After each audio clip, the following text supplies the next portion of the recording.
What's up, San Diego? Good Wednesday to all of you out there. We have a jam-packed show on hand this morning and afternoon, talking everything under the sun in the sports world. The sports world in San Diego continues to heat up. Obviously, we're going to get to San Diego State and their game last night, and that was a rough one to watch for a lot of different people and a lot of different ways to break this one down. But, just talking about the Padres, everything like that, we're going to have a lot of great segments today about the Padres. We had some news, obviously, with Yu Darvish yesterday that we're going to get to, where he's feeling a little, so there's some inflammation in his elbow, and Mike Schultz, question about whether or not he will be ready to go before the season starts is a major question, which opens up another spot maybe in the rotation for a guy like Stephen Kolek, who yesterday got hit around a little bit in their game against the Giants. So we'll talk about that in the 11 o'clock hour. The Dodgers are now 2-0 and a game up in the standings. I'm actually glad that happened because now we could just focus on ourselves. We don't have to worry about dealing with LA. I mean, the Padres are going to be a game back in the standings on opening day before they even throw a pitch. So who cares? Don't worry about it. Good news is the Cubs are 0-2. That's a team you're competing with for a postseason spot. We'll talk about that at 11:30. You look at a couple other things that we want to dive into. We'll get you set up today with your bracket. I've had a lot of people ask me about filling out a bracket. I will probably do it tonight or maybe early tomorrow morning because you got to get it in before they tip off that first game, Louisville and Creighton. And there's a lot of different ways you could go about making a bracket. The way I always have to tell people about filling out a bracket, because I have friends going like, well, just, send me some notes. And I'm like, no, it's better to just fill it out yourself. Even if you know nothing about college basketball, it's better if you just fill it out yourself. You probably have a better chance than anybody that watches college basketball because it is such a crapshoot and something you can't predict that you're better off not knowing anything about the teams and just knowing that when in doubt, pick a better seed. You will probably do a lot better than people that watch it and are probably biased because of all the games that they've watched in college basketball. We'll help you fill out your bracket at noon. Double-digit seeds with highest upset potential. That's usually the area where you can really make some hay in the first couple of rounds. Never pick them past the Sweet 16, but we'll give you some double-digit seeds that have the highest potential in the men's NCAA tournament. And we talked about it. Dodgers are 2-0. That doesn't mean they're going to be unbeatable. We got a list of 6 teams that we think could take down the LA Dodgers. One of them probably being your San Diego Padres. A couple of guests for you today. Ryan James of the San Diego Legion will join me at 12:35 to talk about the Legion's good start. Last team undefeated in the Major League Rugby. A local kid at a Cathedral Catholic high school that went on to play in LA as a rugby player, has come back now, and he is the leading scorer for the Legion. Heading into this weekend as they have a big game over at USD. We'll talk about that with him at 12:35. And then coming up at 1:35, get you some updates on the Padres and Kyle Glaser. Haven't caught up with our friend Kyle Glaser yet on the new show. We'll talk Padres baseball with him to finish up the show today. And that's how it lines out. So a lot of college basketball, a lot of Aztecs, and obviously a lot of San Diego Padres. Let's talk about the San Diego State Aztecs game last night.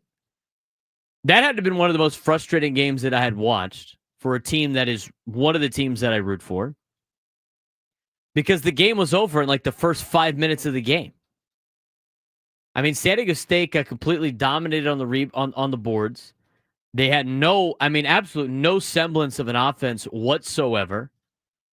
They just kept chucking up threes. They couldn't find anywhere to get a shot off. And it looked like if you looked at the two teams and didn't know anything about them, and you knew that one team was elite at defense and the other one was a good scorer, you would say that you're lying. That's both got to be North Carolina.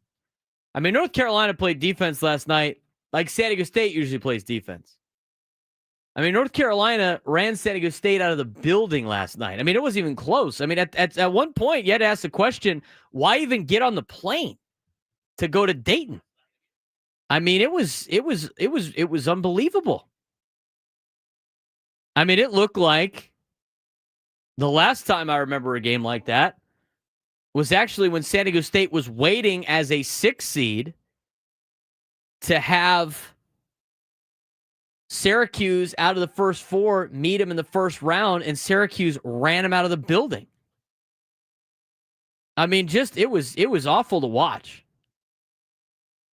And it just looked like a lot of the players for San Diego State, had this. It looked like they were nervous before the game even started. And look, you got young players. It's a very young basketball team that San Diego State has. I mean, Miles Bird looked like he had something greasy to eat before he had the ball was slipping out of his hands every 30 seconds. They jumped out early and made a lot of, they took it, they created some turnovers. North Carolina sloppy with the ball, but San Diego State could have got out to a nice little roll and felt comfortable, but they couldn't put it together. I mean, their youth really showed. Guys that haven't been there before. That goes a long way. I mean, they didn't have too many, veterans on that team that could help out. I mean, a lot of the young teams that aren't having issues, even though we've only seen 2 games, they usually have some type of veteran leadership, or they're part of a program that has been there, multiple times in a row. I don't know how much I want to blame it on, lack of preparation and everything like that. That's part of the deal. I mean, you can't make that as an excuse. The gym time, or, it's a quick turnaround. I mean, it was the same thing for North Carolina. I guess they got to practice a little bit earlier, whatever it means. North Carolina went out there and took care of business. San Diego State didn't really have an answer for anything. And I don't necessarily think that, North Carolina and their performance is like, see, look, they deserve to be in the tournament. That means nothing. Whether or not you deserve to be in the tournament has no bearing on how you play in the tournament after the fact. That's a dumb narrative. That's a tired act. Oh, look, they deserve to be there now because they won. Give me a break. No, they didn't. They didn't deserve to be there from their metrics of the regular season. I mean, if you put a decent amount of teams in the NCAA tournament, they can win 1 game in the tournament, and everything's like, oh, yeah, look, they deserve to be there. Once the tournament is seeded, it's a brand new ball game. It's a brand new season. That's the same thing for teams like Florida State that didn't make the college football playoff. They got rolled by Georgia because half their team left. And it was like, see, look, they didn't deserve to be there. Or looking at another team that didn't make the playoff and, they roll at a bowl game. Hey, look, they probably should have been in the tournament. That's the same thing with some teams that have played in the college football playoff that got smoked. Oh, man, they shouldn't have been in there. They should have just had more big teams in there. But overall, I mean, I just felt like after the first, probably at the under 12 media timeout, it just looked like San Diego State thought the night was over. I mean, it was one of the most, one of the more poor performances I've seen out of San Diego State in a long time. And again, they're young, and that's part of the deal. And they played like it.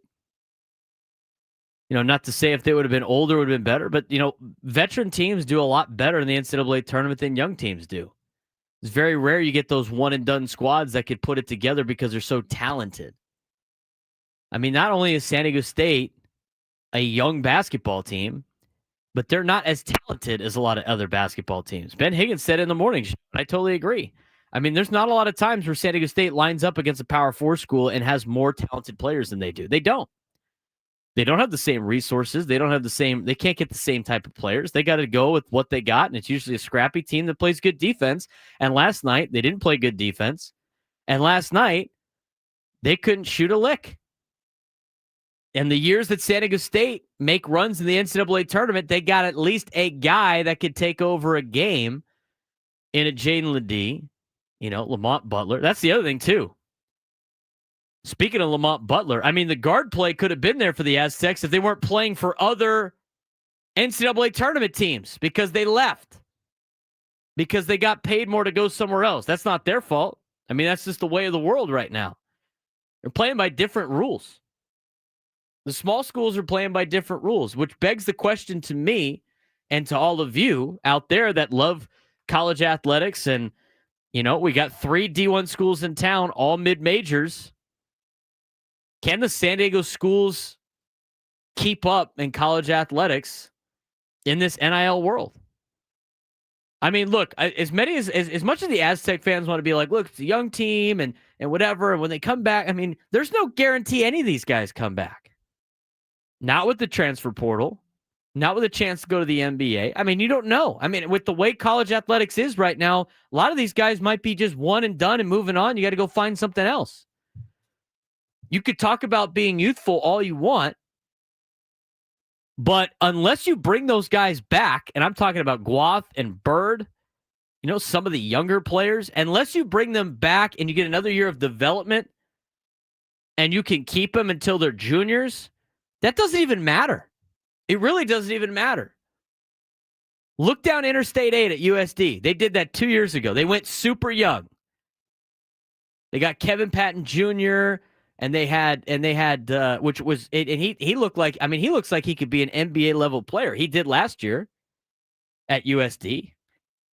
And they went with the young crew of guys, and they had guys like Wayne McKinney, and they had, I'm blanking on some of the other names, but they had a team that probably, if they came back this year, wouldn't have been the team that you saw over there in Linda Vista.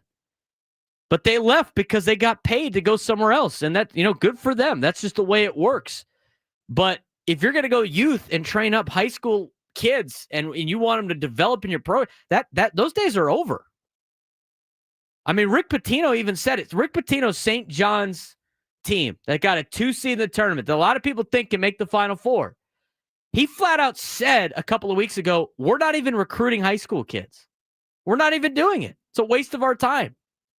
Now, he didn't say that part, but it is. It's a waste of their time. Because in order to play at the high level, you need developed players. And right now, you need grown men playing college basketball. And San Diego State doesn't have that with, being young, unless you could keep those guys. But if you keep them after another year and they leave, then you got to start over again.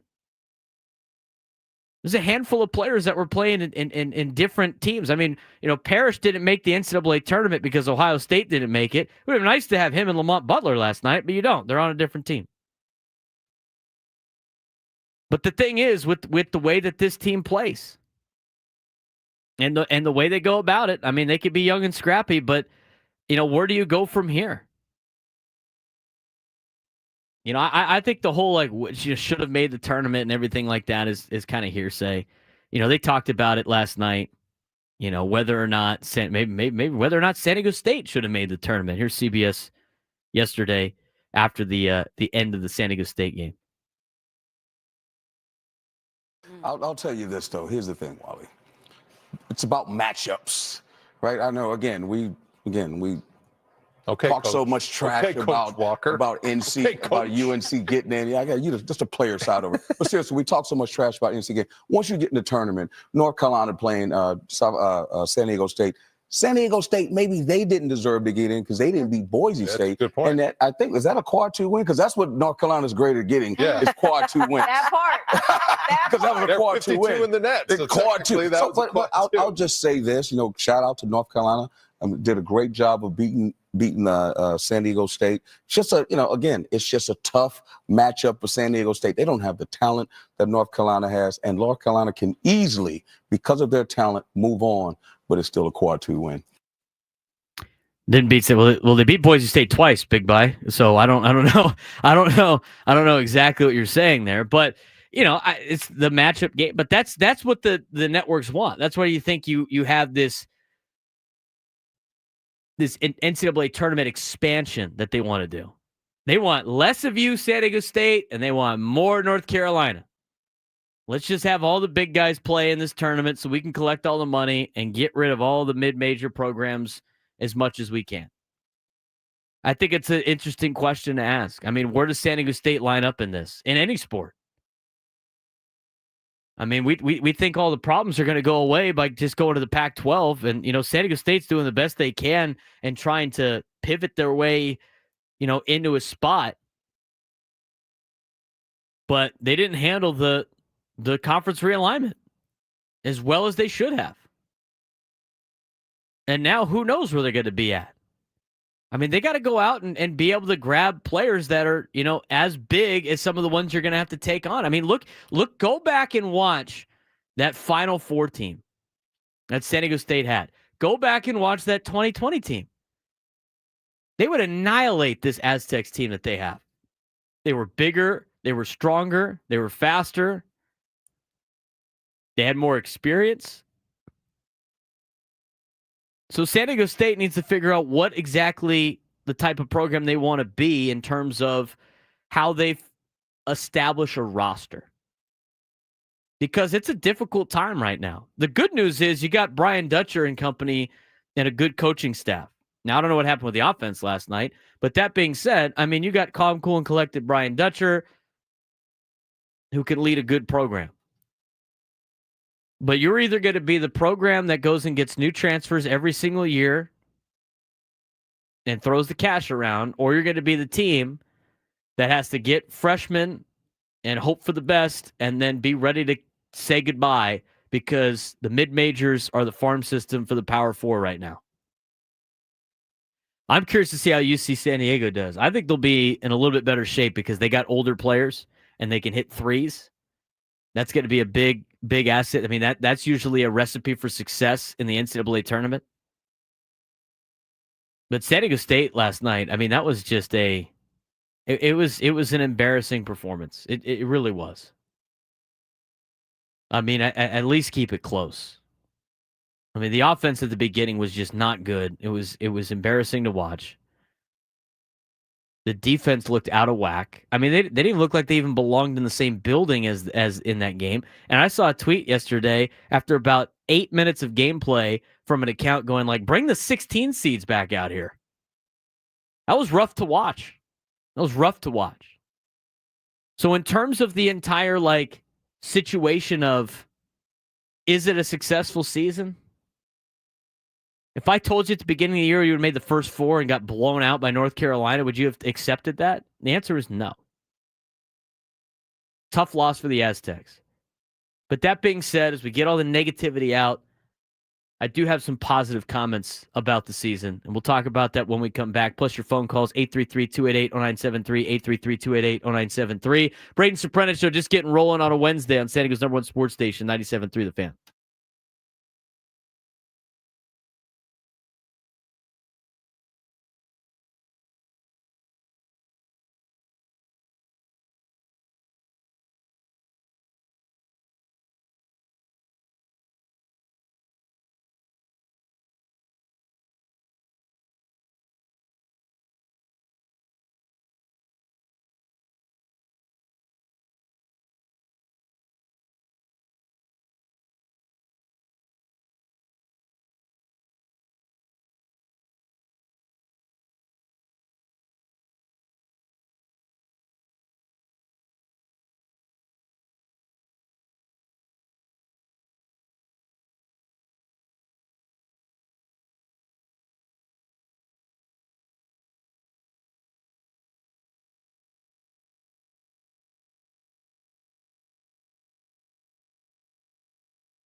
10:23 on a Wednesday morning.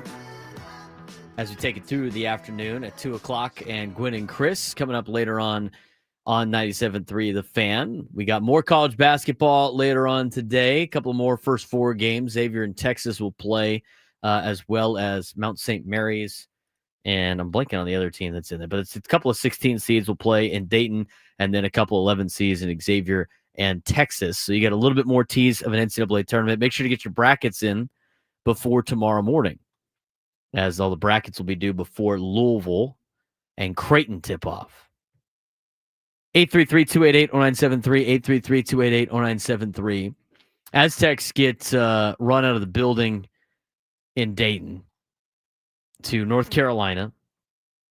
And, overall, it is probably one of their more embarrassing losses in Aztec basketball history. I mean, I think I saw a lot of people comparing it to the 24 straight scoreless innings that the Padres had to finish up the postseason.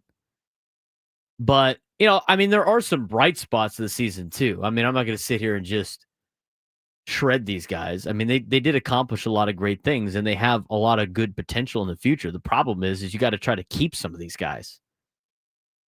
Especially Guath and especially Miles Byrd. Even though Miles Byrd really, in his last, end of conference play, had really just fallen off.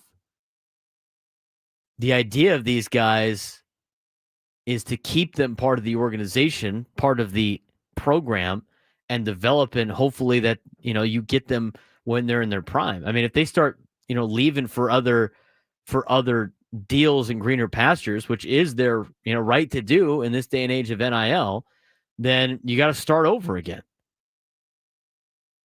And so where do you go from here if you're San Diego State when it comes to a lot of those kind of situations? I mean, you look back and, they beat Houston, which is cool, and they beat Creighton, two NCAA tournament teams. They lost to Oregon in that players tournament, lost to Gonzaga. They played a really difficult schedule at the beginning part of the year, but they just kind of went through Mountain West play, and they played young the entire year. They'd play with their food, and sometimes they'd get burned, or they'd play down to the level of their competition. They would make a lot of young mistakes on the court, trying to go for a lob late in the game instead of trying to just get buckets. That's what happened against Boise State. I mean, I don't understand a lot of the things offensively that San Diego State tried to accomplish yesterday. And the thing with game plan, I mean, you can say game plan all you want. I mean, the other thing, too, is North Carolina hit a lot of shots. I mean, they hit a lot of three-pointers from, the logo. I don't know if that was necessarily part of North Carolina's game plan. I mean, they said at halftime, North Carolina's really executing their game plan. They look really good. You mean R.J. Davis hitting a ball from the bracket mid-court? Was that part of the game plan? Or the fact that San Diego State would go down, take one shot, a three, miss it, and you get a rebound against nobody? I mean, is that part of the game plan? I mean, that's the thing, right? So I don't know how much of the game plan was really a factor in yesterday's game. I don't know how much of the preparation really was a factor in yesterday's game. North Carolina played really well, and San Diego State got outplayed in a lot of different a lot of different aspects of the game. I mean, they've had a lack of ability to hit threes all year, last decade. They've had a lack of scoring, and their biggest thing has been able to play defense, and they didn't do it last night. So for San Diego State, I mean, yeah, they did accomplish a decent amount this year. But the thing is with San Diego State and wanting to be excited of taking the silver lining out of the season and going the young guys here, young guys that, the only way that makes it make sense is if they come back next year. And can San Diego State be able to keep some of these players? What's next for San Diego State in terms of NIL, basketball, and even all their other sports in the grand scheme of things? We're going to try to break that down when we come back. I mean, there's some things that they could probably do that might be getting held up. We'll explain on the Braden Surprenant Show. San Diego's #1 sports station, 97.3 The Fan.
Saw some people, tweet about this particular subject. We're talking about San Diego State, obviously knocked out of the NCAA tournament last night in a blowout loss. And obviously a very rough game to watch if you're a San Diego State Aztec fan. I'm Braden Surprenant. Thanks again for tuning in to the Braden Surprenant Show. If you're watching on YouTube, give us a like. Really appreciate that. Really helps out with our algorithm to push the show out to as many platforms as humanly possible. So appreciate all of you guys in the chat. If you want to tweet at us today, B_SURP at BSURP. You can tweet at 97 through the fan SD. Put out the Twitter poll today. Ben and Woods were talking about it. And I was actually talking about my, buddies last night. But, for your favorite team, if you have to, if your team loses, is it better to get blown out or lose in a heartbreaker? Woods said earlier today on the Ben and Woods show, it's just better, just the blowout's better. Just get it over with and whatever. I disagree. I mean, TCU got blown out in the national championship. That's just it's not fun. There's nothing to be excited about during the game. It's not a fun experience. You got to deal with all the people that didn't make the national championship pop off about how, bad of a performance you had. I mean, I thought it was funny the Mississippi State guy after that game popping off on Twitter, about saying how they didn't deserve to be there and all this other stuff with the SEC. It's like, bro, you haven't even come close to sniffing a playoff game in decades. Shut your mouth.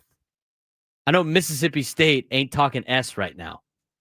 But yeah, I'd take a heartbreaker. I would 100% take a heartbreaker. If the Padres lose on a walk-off in Game 7 of the World Series, you know what? You gave you made it back and forth. It's a valiant effort. You get smoked and the game was never you never had a chance. It's a little bit different of a feeling. Way different of a feeling. I would rather have it because then at that point you're right there trading blows. Getting absolutely your ass handed to you is not a fun experience. And then you can sit there and be like, we probably didn't. How did we even get here? And then everybody remembers you as the team that wasn't good enough to even be in the championship. I completely disagree with you here, Braden. And I know that you've been on the receiving end of, as you call it, an ass kicking with TCU and Georgia in the national championship game. I've had my fair share of blowout losses as well. And I've had my fair share of heartbreak. And I would much rather the game be over, decided. You're not going to get disappointed, and you know it. And you can already begin moving on from the loss before the game even ends, rather than having your soul absolutely crushed. My soul's been crushed so many times. I can pull more positivity out of the close games and, just to play away. A moral victory in a championship or a playoff game does nothing for me. It's not a moral victory, but I could just be like, all right, well, you know what? At least we're here. But your heart's broken. Your soul was crushed. The other way, you're just like, you know what? I'm over it. We didn't deserve to win. We weren't the better team. On to next year. Yeah, and then you have to deal with it's the aftermath. You don't want to be the team that just gets absolutely smoked, because people will remember that. The heartbreaker ones, people don't remember as much for the in the general public. It's the embarrassment of the general public saying it anything else. But then the more you think about it, there's really only a handful of teams that get that kind of treatment, and that's like, the big teams out there like the Lakers and the Cowboys and the Yankees. People love, dancing on their graves all the time, where some of these other ones people won't remember. And the thing is with the Aztecs, I mean, if this was, it's not the first four, people aren't going to remember this game. In fact, they barely remembered the game last year with Colorado State blowing out Virginia. So it's not going to be something that is a something that's remembered too much. If you want to weigh on the show, again, you can put out the tweet. Somebody on there says, hard to say, never lost. The guy's never lost in his life. Wow, lucky to be you, buddy. Wish we could all be like you. A couple other people in here have somebody goes, if somebody actually chooses blowout, they should just deactivate immediately. Deactivate their account immediately. Chris Wobitz on social media, Chris R on Twitter. Heartbreaker, at least you put up a fight, but 20 plus innings of nothing. Hurts. 24 straight innings. Does. So those are some of the comments that we have seen. Somebody goes, I abstain, vote for neither. Bear Grizz. Bobierski on. Well, obviously, no one's advocating for losing. You're going to lose. Like, the game's going to end in a loss. So, would you rather have it be a blowout or a heartbreak? I'll take the heartbreak. I will. I'll take the heartbreak. Like the Chiefs got destroyed in the Super Bowl, right? And my Falcons had the 28-3 loss in the Super Bowl. Would you rather be the Chiefs fan who you just got blown your doors off, or the Falcons fan who just annihilated? Well, okay, blowing but the a Chiefs giant, also have multiple Super Bowls. Blowing a big lead is that's a different story. I would rather get blown out than blow a gigantic margin where I thought I was going to win, and they should have won that game. And then all of a sudden, the Zebras got involved a little bit in that particular case. Bobierski on Twitter also said, and Aztec fans are like trying to defend their team. That's fine, whatever. I disagree in terms of 97 to the Fan Sports Talk. This season was a success. San Diego State overachieved with this young team. I, for one, was not embarrassed by the game. I'm proud of these guys.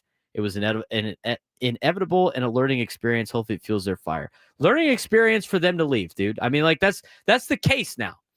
You know, it's not like you got these guys for 4 years. Learning experience for what? I mean, if they all leave, if Magoon leaves and Miles Bird leaves, they got the learning experience to go play for somebody else. Seriously. I mean, unless you keep them, it doesn't really matter. It doesn't really matter. Let's get to the phone calls. Sam and Del Mar wants to weigh in. Sam, you're on the Braden Surprenant show. What's going on? Thanks, man. Good. Congrats with the show. It's awesome. Love it. So you deserve it, man. Appreciate it, Sam. Thank you. Yeah, no, I kind of look back at the Game 4 and Game 5 Padres-Dodgers. Game 4 was probably the worst Padre game I had ever been to, but I had Game 5 to rely on. And then watching them lose it, I still go back to Game 4 as just being the most disappointing thing I've ever watched in my life. And then I look at San Diego State losing to UConn in the finals where they got blown out. Not as bad, but I mean, they hung in there and then it just kind of got out of hand. And I'm proud of them for making it that far because the expectations were there. So I think it really just depends on expectations rather than the level of importance of the game. That's a good call right there, Sam. Appreciate it. Yeah, level of expectations might set the tone on the potential conversation of what's worse, getting blown out or losing by a heartbreak. I mean, I disagree with the tweet I just read too. Here's the deal. This is my Scraby rant or gripe. You ready for this? I don't know if San Diego's ready for this conversation. As somebody growing up listening to San Diego sports talk my entire life, I absolutely hated when a San Diego team got knocked out of a postseason appearance, or when a San Diego team had an embarrassing loss, or when San Diego team just didn't show up.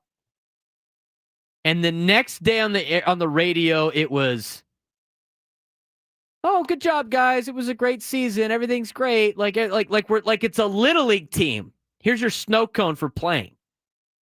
That's not the case in other towns. We're better than that. We should have a higher standard. I'm not going to rip some college kids. I think they played hard. It's tough to win, right? I mean, so it's not like I'm going to get crazy East Coast sports talk radio for you. But I think the way that the program is right now and the direction they're going and what they have accomplished, Aztec fans, you shouldn't be satisfied with just making the first four. You especially should not be satisfied with making the first four and then getting annihilated by a team that everybody in the country said didn't even deserve to be there.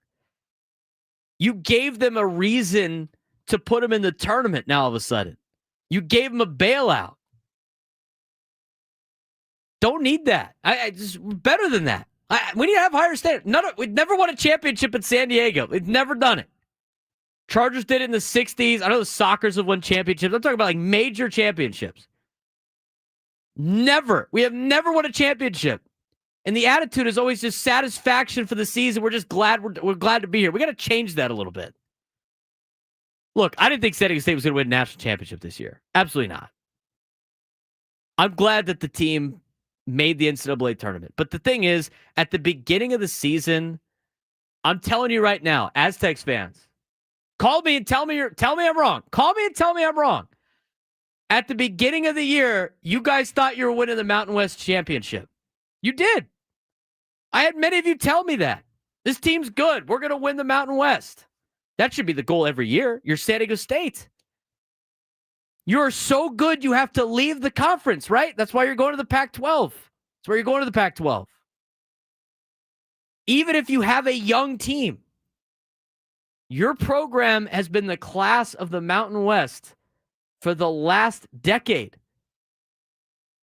You should be thinking Mountain West Championship, NCAA Tournament, Sweet 16 every year. That should be the bare minimum, regardless of the squad you have. That's the program you've built. I know that's the standard for the program over there. I guarantee they're not satisfied with just doing that. They take the positives out of it. That's fine. As a coach, you have to take the positives out of things. So there are positives. Beating Houston was a positive. Playing very well in that Players Tournament was a positive. Every year you make the NCAA Tournament, that's a major positive. But you shouldn't be satisfied. Kevin yesterday said, well, I've been watching this team a long time, and I've seen where they come from. BS, dude. Enough of that. I have to hear that with TCU football fans all the time. Well, when I was in college, the team they only won like 3 games every year, and so we weren't very good. But the standards have changed. You got to change the standards. It needs to be better. It just needs to be better. For where you're at as a program, it needs to be better. You can't keep comparing yourself to what it was back in the day when it's like, oh yeah, I remember when like Steve Fisher had to hand out tickets. You're not that program anymore. You haven't been that program in a long time. The biggest thing is trying to keep some of these guys on the team. I mean, Butler, Paris, Saunders, not having Waters sucked too. But you got to be able to compete with some of these other schools and keeping these players. 833-288-0973, 833-288-0973. Banna, you're on from Banna in San Diego. You're on Braden Surprenant. What's going on, Banna? Hey, what's up, Braden? I'm still rocking my San Diego State shirt today. Good. Happy, we got at least a chance to play. And right when I see North Carolina, I kind of knew what to expect. Those guys are pretty much NBA players in training. So we have a good group of guys. They're young. And, my expectations this season wasn't that high with Reese Waters being injured and the preseason never getting back. We never seemed to kind of get a groove on offense, but I just want to say Miles Byrd got to really step it up this offseason if he's going to come back and make an impact. He got to hit the weight room, maybe work with some older players to build that confidence because we all seen it. We all feel for the kid. We know his heart's in the right place, but you got to have that fight in you. He kind of seemed like he was on the JV team playing the varsity squad, no disrespect to the kid, but he gotta take that next step. He has the game, but kind of has that LaMelo Ball style of play where he's like nonchalant, which I don't really like. I kind of want that aggressive, go right in somebody's face. So hopefully we can come back next year.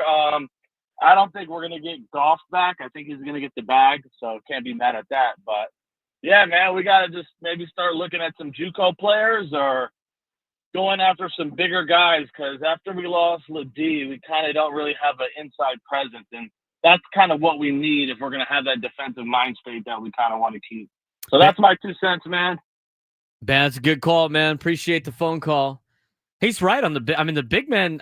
Look at San Diego State. When they've done well, they've had big guys that are physical and strong. When they've got, when they have big men that are, kind of skinny and don't have a lot of weight, they just get bullied in the paint. It's hard.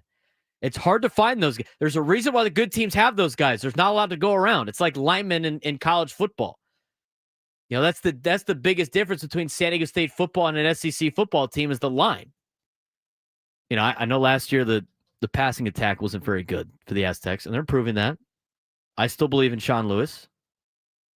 But theoretically, if you took San Diego State's skill guys and they did 7-on-7 versus some SEC schools, they'd beat some SEC schools. USD's football team could do that. The skill guys are all over the place. It's the linemen that you need. It's the same thing with the big men in college athletics. I mean, Michigan's got 2 of them. UCSD's got to deal with 2 big guys coming up tomorrow. 833-288-0973, 833-288-0973. Got my guy Ron in La Mesa, my Big 12 representation. Ron, what's going on? Braden, welcome, buddy. Hey, San Diego, we're not the only ones that have to deal with this. The whole NIL thing is a travesty, and all you have to do is just look at the SEC. 14 teams? That's because they all got money at the wazoo. Kansas State, my team, TCU, your team, they can't keep players. We have to go through the portal every year. So San Diego State is not like anybody else. These guys aren't stupid. If they can make money, they can. Great example, Braden. Avery Johnson, our junior quarterback coming back, really good guy. Just turned down $4.5 million from Georgia to stay at K-State. Now, I ask you, I didn't know that they could actually go out and troll if they weren't in the portal. But this is what we're dealing with. So the NCAA has got to come out with something that makes it a level playing field.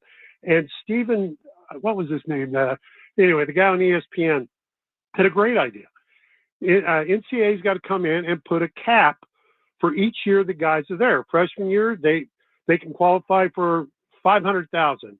As a sophomore, it can go up to $750,000. You understand what I mean? But they got to make it a level playing field, or you're right. It's just going to be an SEC. Big 12 even got hurt this year, except for a couple teams. But in the Big 10, all these big money schools are just going to wipe us all out. Yeah, that's the case. And Ron, I appreciate the phone call. TCU's basketball team last year made the NCAA tournament 3 years in a row, and they lost 4 of their starters to the portal to other schools. That's a Power 4 school with money, and TCU's got money. I know they got money. You don't bring Haley Van Lith in women's basketball if you don't have some change. And they got outbid by they just left. That's why you ever wonder why you have the rules in professional sports for contracts and everything like that? It's for stuff like this. It's just the wild, wild west. That's why they have these rules, to keep things competitive. Now, I will say this. That's not the reason why the Aztecs lost last night. Before people start going on down a tangent on that. This is the biggest problem for the whole youth narrative. The whole they're young, and we got to bring them back. You got to keep them first. I mean, you can't go youth and not keep the guys. Otherwise, you do what USD did, and they learned that, and they're going to try to fix that problem. It's hard. It's hard to keep up, and it's not just the Aztecs. UCSD is going to have to deal with the same thing. But the good thing for the Tritons is they got an older team. So I think that you're at the point right now where mid-majors should just be old and go get old players. 833-288-0973, 833-288-0973. Last phone call for the top of the hour. Kevin in Chula Vista. Kevin, what's going on? I know you got a lot to talk about with the Aztecs. Oh, good Lord, Braden. You're right on just about everything.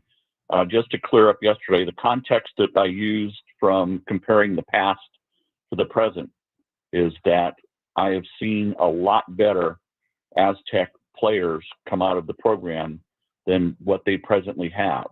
And so if I had a half an hour or more to break it all down with you to be more coherent, I would do that, but we don't have that luxury. So let me say just a few broad things here to hit your themes.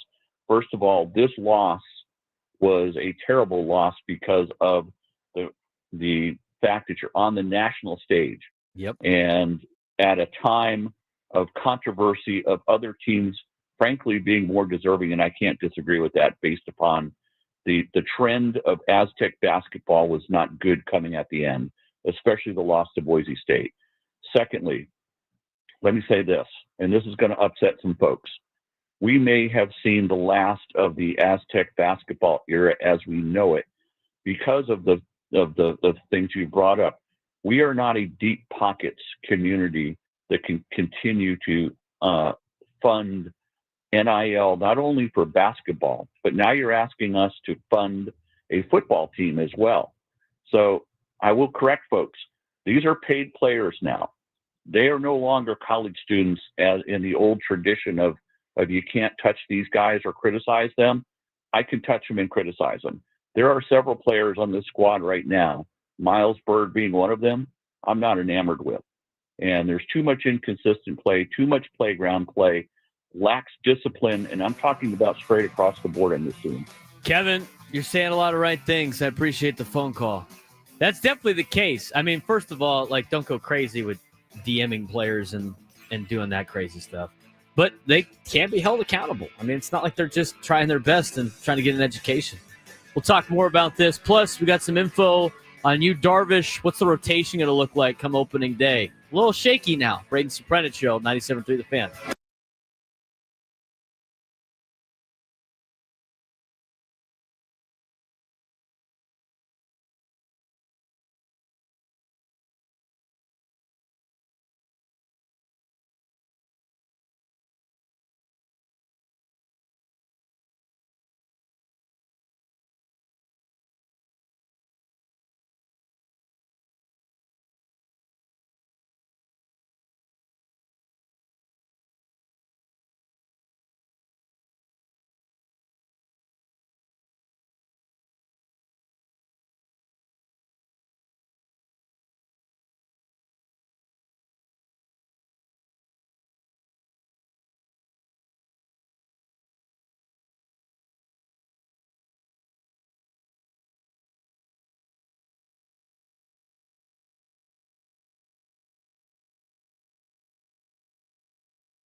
11 a.m.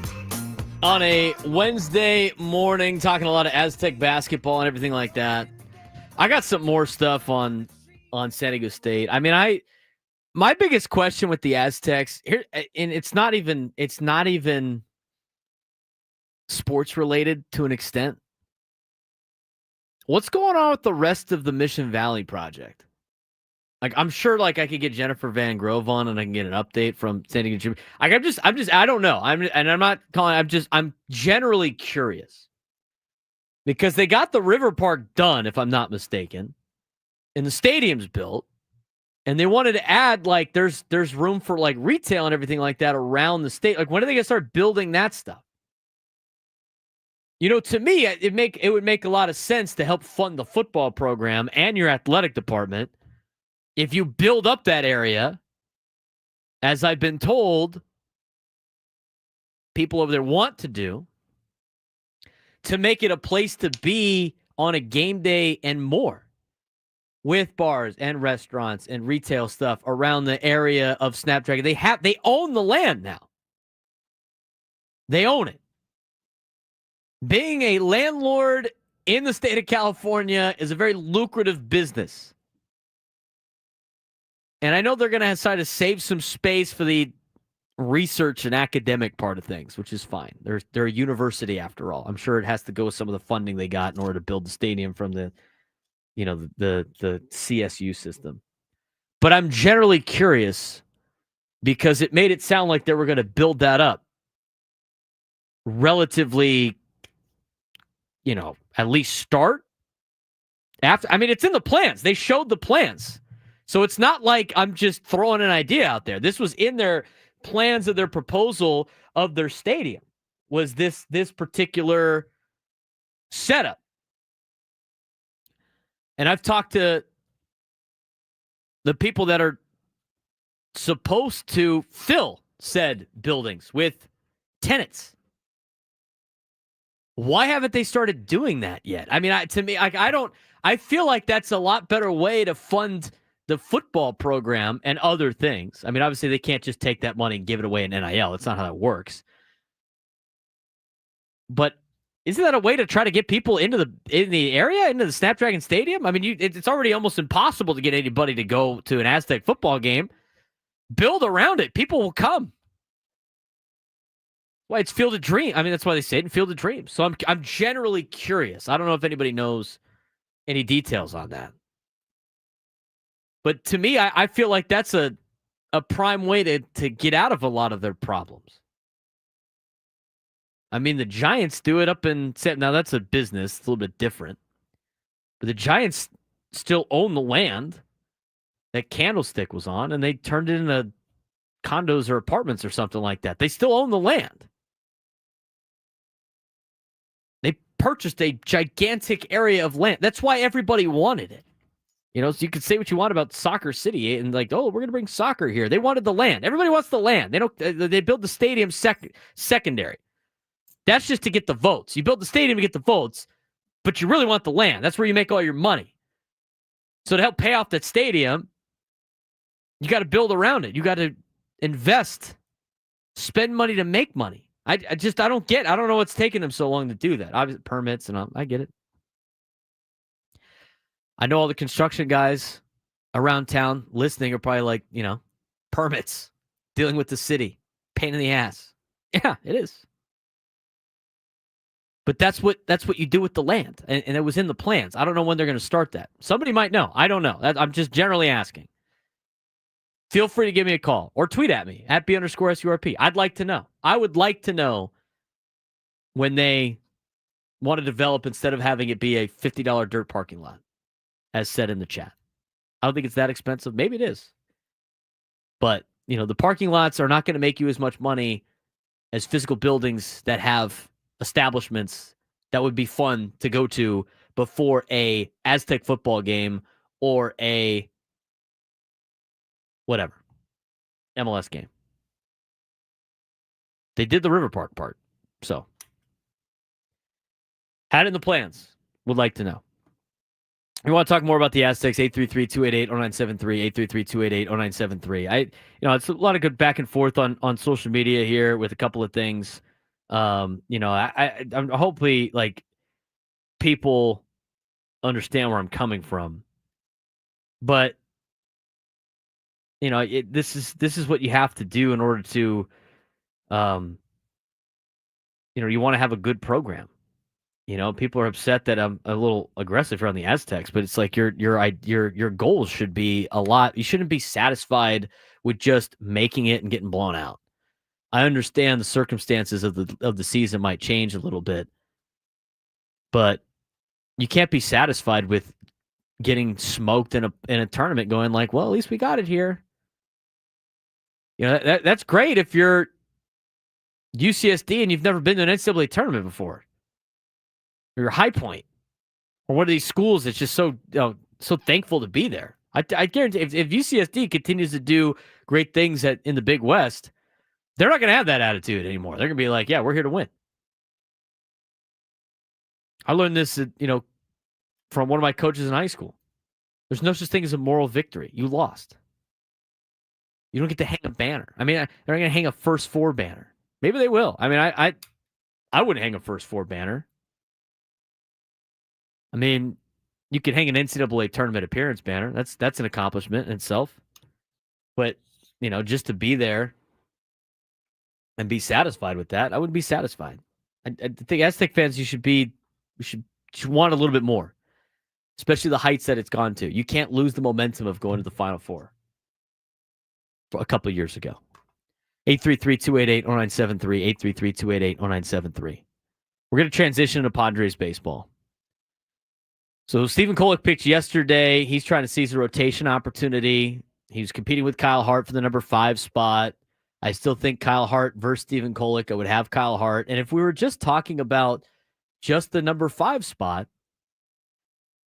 I think Kyle Hart is starting to win that spot. Now, a little bit of a problem with that is got a little update on Yu Darvish. And, it was at the first part kind of like, yeah, we're just kind of resting him for a little bit and a little fatigue. Turned into, you know what? I'll just let Mike say. Mike Schultz, Padres manager, was asked about Yu Darvish. Here's what Mike Schultz had to say. Got a little elbow inflammation post the game the other day. Again, some general fatigue associated with it. It's taking some time. Just got through playing catch. Feedback's a little bit early, but, talking to medical, we'll see how he recovers from it. Give him a couple more days. The alarm factor, we don't feel like we don't know what it is exactly. But he did have some elbow tightness, and he's got through playing catch, was a good sign, and we'll take it day to day. At this point, this would seem to be possible to affect. I mean, it's possible that it could affect the beginning of the season. Not saying it's definite, but it's definitely possible. Yes. But he's, through played catch today, so that's encouraging. Has he had any imaging, or will he go for an MRI or anything like that? Yeah, that's something from the medical department. If we want to release that as an organization, I'm not aware of that ability to share that. How do you feel about where you are with your starting pitching depth right now? Some of the options you have in camp. We do have good options. That part's good. We've got an opening day starter. We already had 2. We chose Michael based on the days. We got Cease, obviously, and, we're really been very pleased with Pavetta and what he's doing and what he's going to do. Kolek's going to throw today. He's had a really good spring. I wasn't able to see it, but the feedback I got from people I trust highly, including our general manager, feels really good about Mr. Hart. Ruben was very encouraged as well. And Vasquez pitched for us last year and did a great job and has, been better as the camp has gone. So a lot of good options. And then you have, Matt Waldron, who has recovered. I haven't shared that in that 24 to 48 hour period we had talked about. But that initial 24 and now 48-hour period has been very, very favorable for Matt. Still going to be some downtime, but overall, big picture, as good as it could have been. So those are the updates on the starting rotation. Obviously, Matt Waldron will miss the beginning part of the year, as mentioned, with his oblique. So he's factored out of that battle for the last rotation spot. Stephen Kolek is battling with Kyle Hart. Randy Vasquez still part of the equation as well because Yu Darvish is dealing with some issues with his elbow. Now, I don't know, and we already know the Padres don't like to say more than they need to, but I don't, this is getting, we've been down this road before where it starts off like, oh, it's just fatigue. And then it goes to, well, it's actually this. And then you get the update that he had surgery. So I hope that's not the case. Now, the good news is he did play catch the other day. I think that is a positive sign that he's able to play catch. It's not getting worse. So hopefully everything checks out for Yu Darvish. It's only a limited amount of time that he has to miss.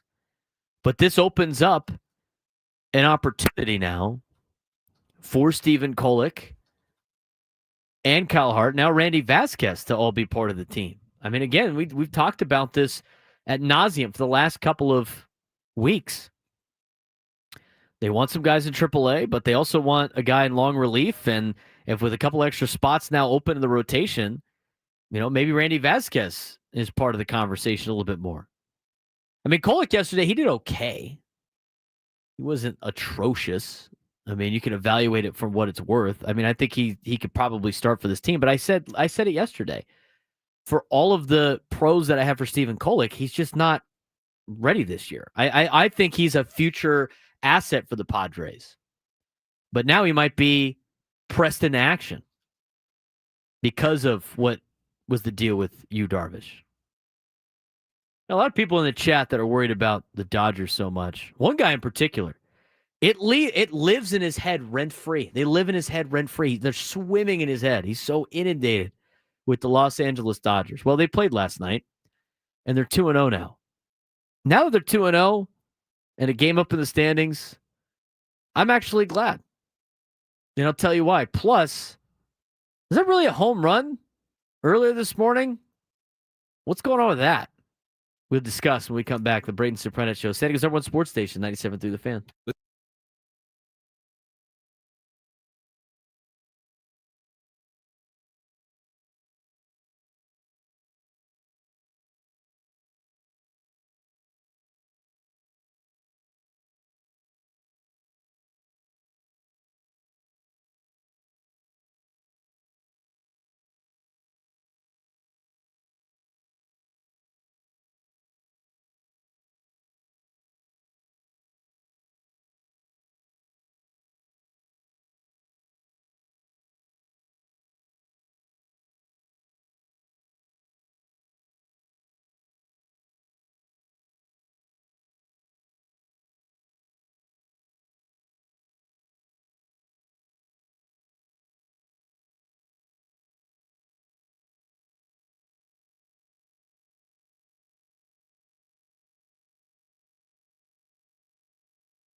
Nice little rejoiner for you. One of the new songs my sister showed me. I like it. I added it to the group. It's The Little Things. Charles Wesley Godwin, if you're looking for that. Braden Surprenant Show on San Diego's #1 sports station, 97.3 The Fan. We got a lot of Padres baseball to talk about, obviously. And when you're talking about Padres baseball, you got to worry about the rest of Major League Baseball as well. And earlier this morning was game 2 of the 2 games that they played in Japan, where you have Shohei Ohtani and, Sota Imanaga yesterday for the Cubs, and you had Yamamoto and Roki Sasaki and all the big Japanese stars playing in Japan in this regular season game, which I've already mentioned yesterday. Honestly, they probably go watch the games even if they didn't count for anything. I don't know why we got to start opening day, somewhere else at 3 a.m. I know it's for them, but at the same time, and I get the business aspect of it, but I feel like we always have to make the sacrifices for everybody else sometimes when it comes to the sports where we don't get all the big sports here, especially from Europe and European soccer. But when it comes to the Los Angeles Dodgers earlier this morning, they've now won 2 games. So now they're 2-0, and they're a game in front of the Padres in the standings. The amount of catering MLB does to the Los Angeles Dodgers is hilarious. I mean, even yesterday, they already have the best team money can buy. And they're loaded. They got the, Japanese superstar Shohei Ohtani. And they got really no holes anywhere to speak of, except for maybe, I don't know why Mookie Betts plays shortstop on the team. They got the best team money can buy. They can't go find an actual shortstop. Not that Mookie's bad, but I can't believe they play him at short. But yesterday, Shohei Ohtani hit a home run that had some fan interference with. I couldn't believe after I saw it, how fast they determined it wasn't fan interference. So I'm gonna pull it up for myself. We don't want to play it on YouTube for some copyright reasons and all that fun stuff. But the home run hit by Shohei Ohtani went to right field, and reaching over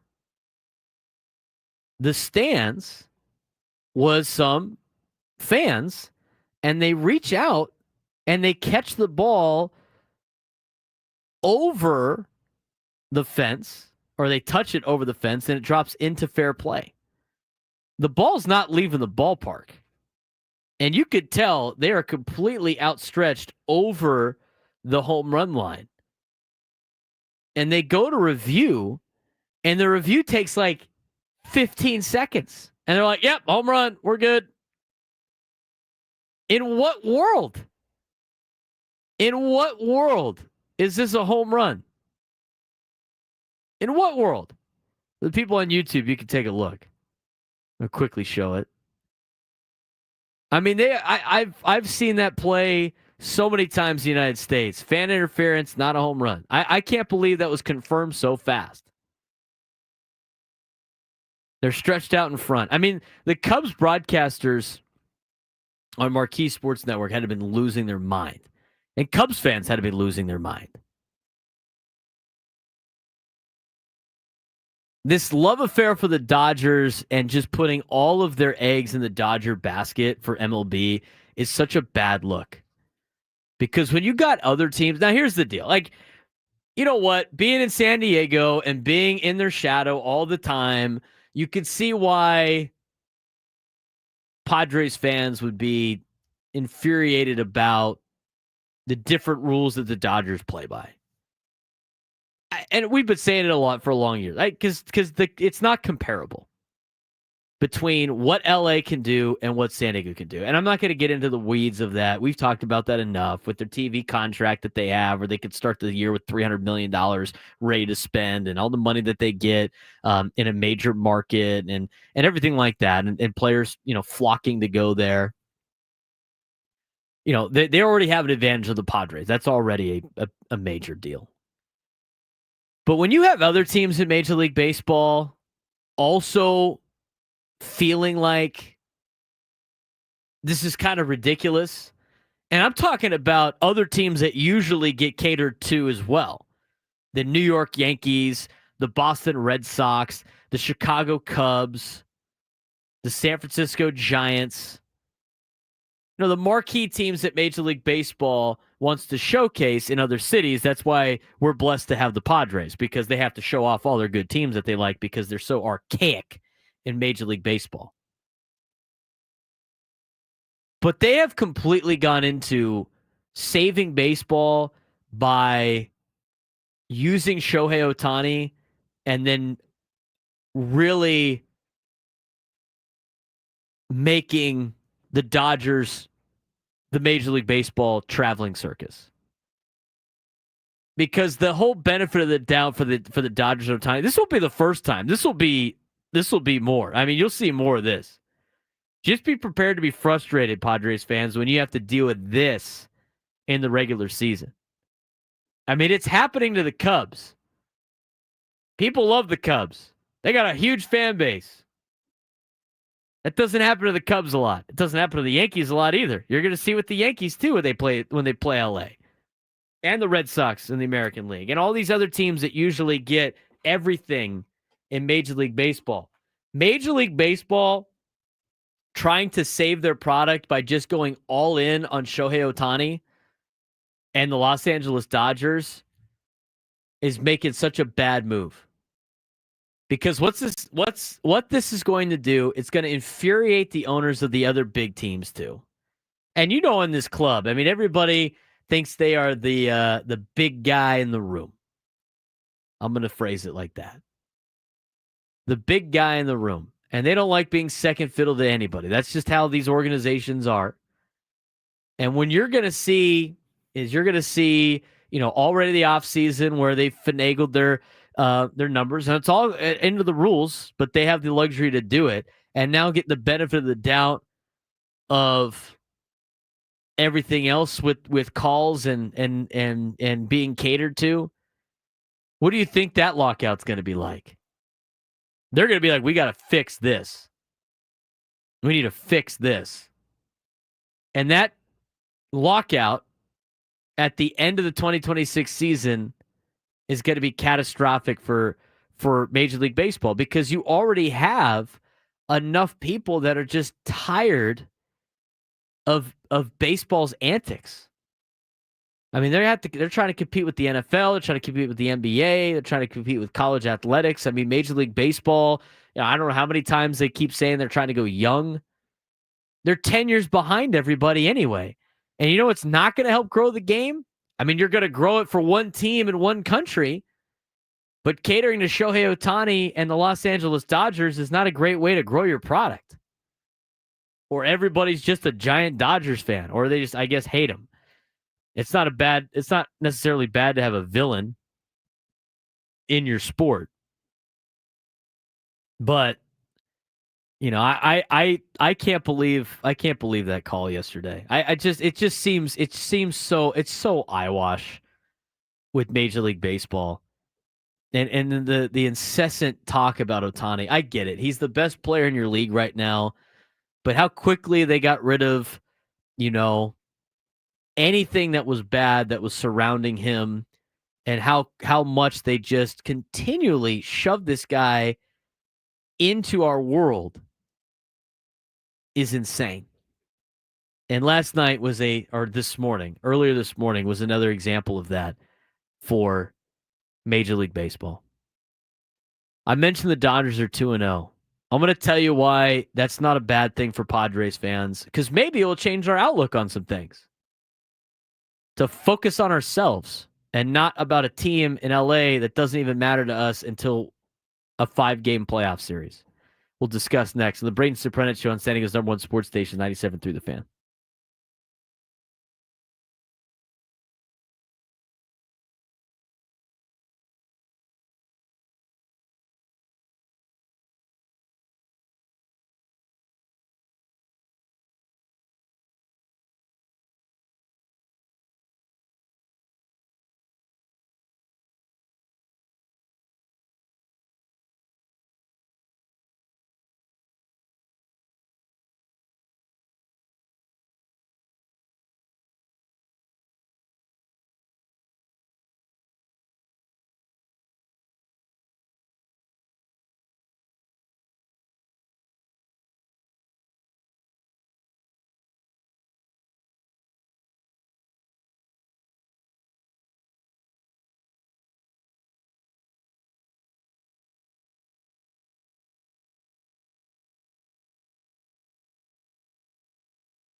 11:33 on a Wednesday. How many days out are we now? 8. 8 days away from opening day.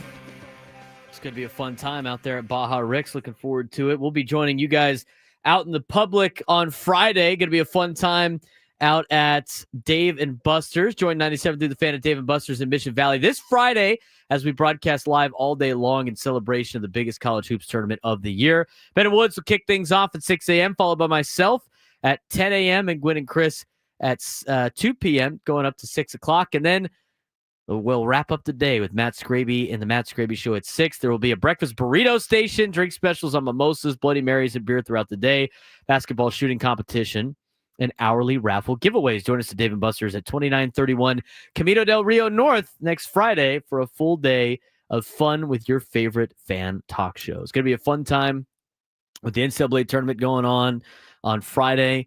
We'll have some great games on for you. It'll be the breakfast burrito station is going to be awesome, and we'll be out there to say hi and chat with all you guys. It'll be great.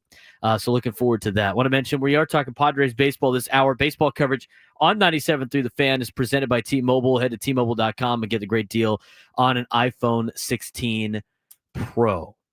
So we've already had 2 Major League Baseball games happen that have counted for the regular season.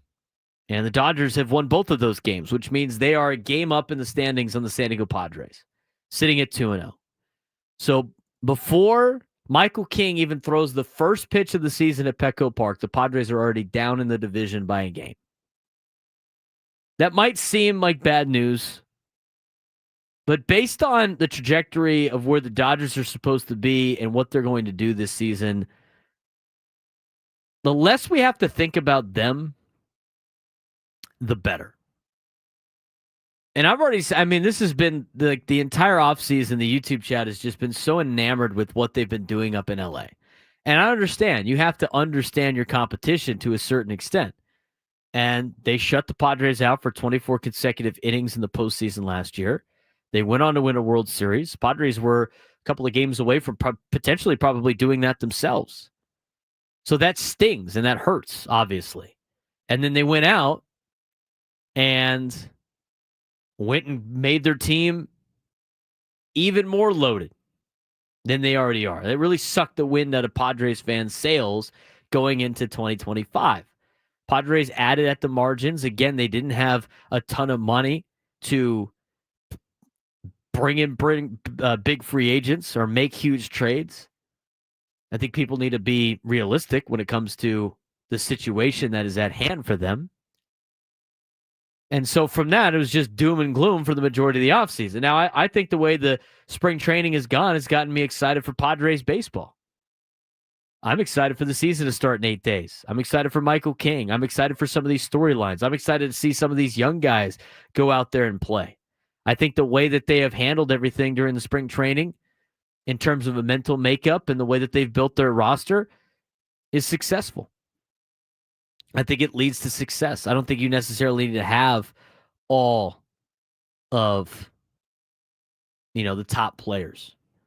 And I think when teams get super overhyped all the time, it usually sets up for disappointment for that particular team. But here's the deal. All you got to do, here's why, and we've had this conversation a lot, and I flipped it last year, I thought, because they got close. I mean, if they get close to winning a division late in the year, go ahead and go after it. Padres haven't won a division since 05? 06? They won 90 games and they win the division in 2010. But unless winning the division puts you in the NLCS automatically, it still puts you in a position you got to win a 5-game series. And so your entire focus in terms of competing against the Los Angeles Dodgers needs to be, we got to beat them in a 5-game series like they did in 2022. And anything in a shortened series, you got a chance. Padres were listed as one of the 6 teams that could potentially take down the Los Angeles Dodgers. But what we need to understand, and I think what people need to understand to make the season more enjoyable, because here's the thing. If you are continually looking at what LA does and are so worried about Los Angeles, you're going to be miserable the entire year. You're just going to be miserable. So if you enjoy being miserable, go ahead, do it. But don't try to bring some of the misery around other people who are just trying to enjoy the season. I just don't.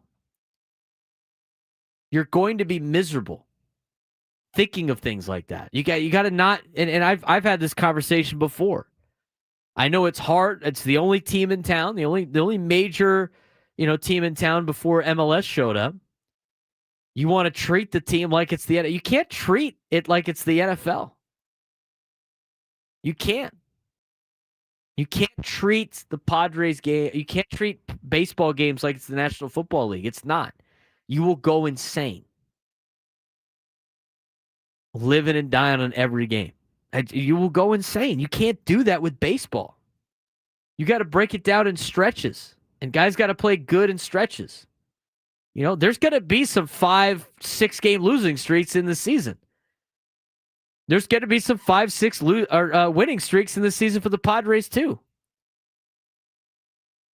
But don't be miserable about it because you're sitting like, oh, the Dodgers are doing this, the Dodgers are doing that. Who cares?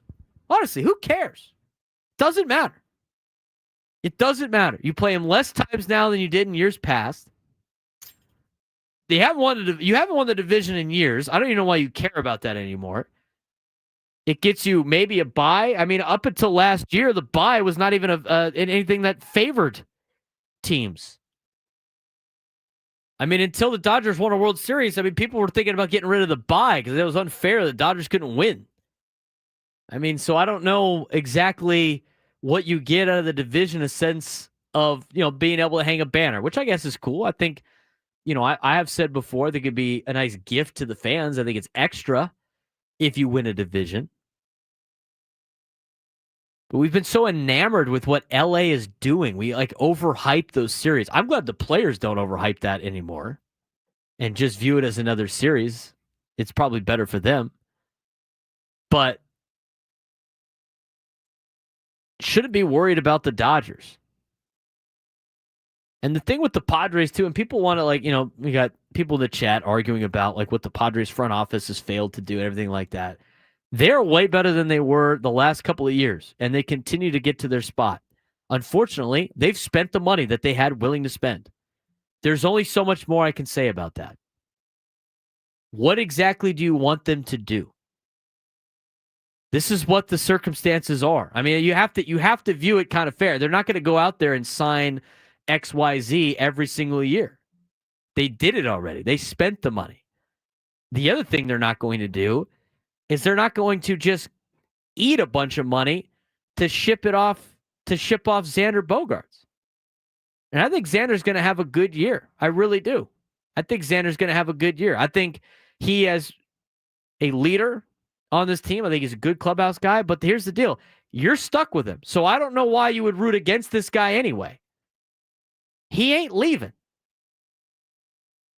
They're not going to spend money on half his contract to go away. That's less cost effective than just keeping him on the team. And the more these contracts rise, the less that contract hurts.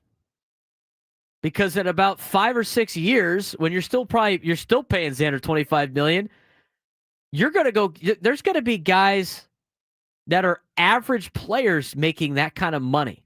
And you're going to be like, why is this guy getting this kind of cash? That's just the way it's going right now. There's so many contracts out there in the National Football League right now that you're like, I can't believe they're giving this guy that kind of money.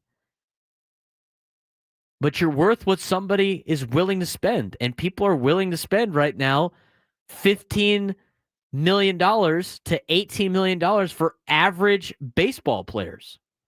We saw that in the last round of free agency.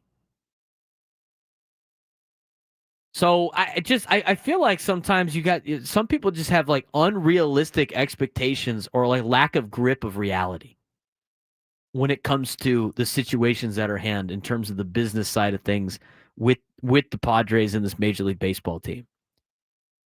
These are the guys. This is what they spent the money on.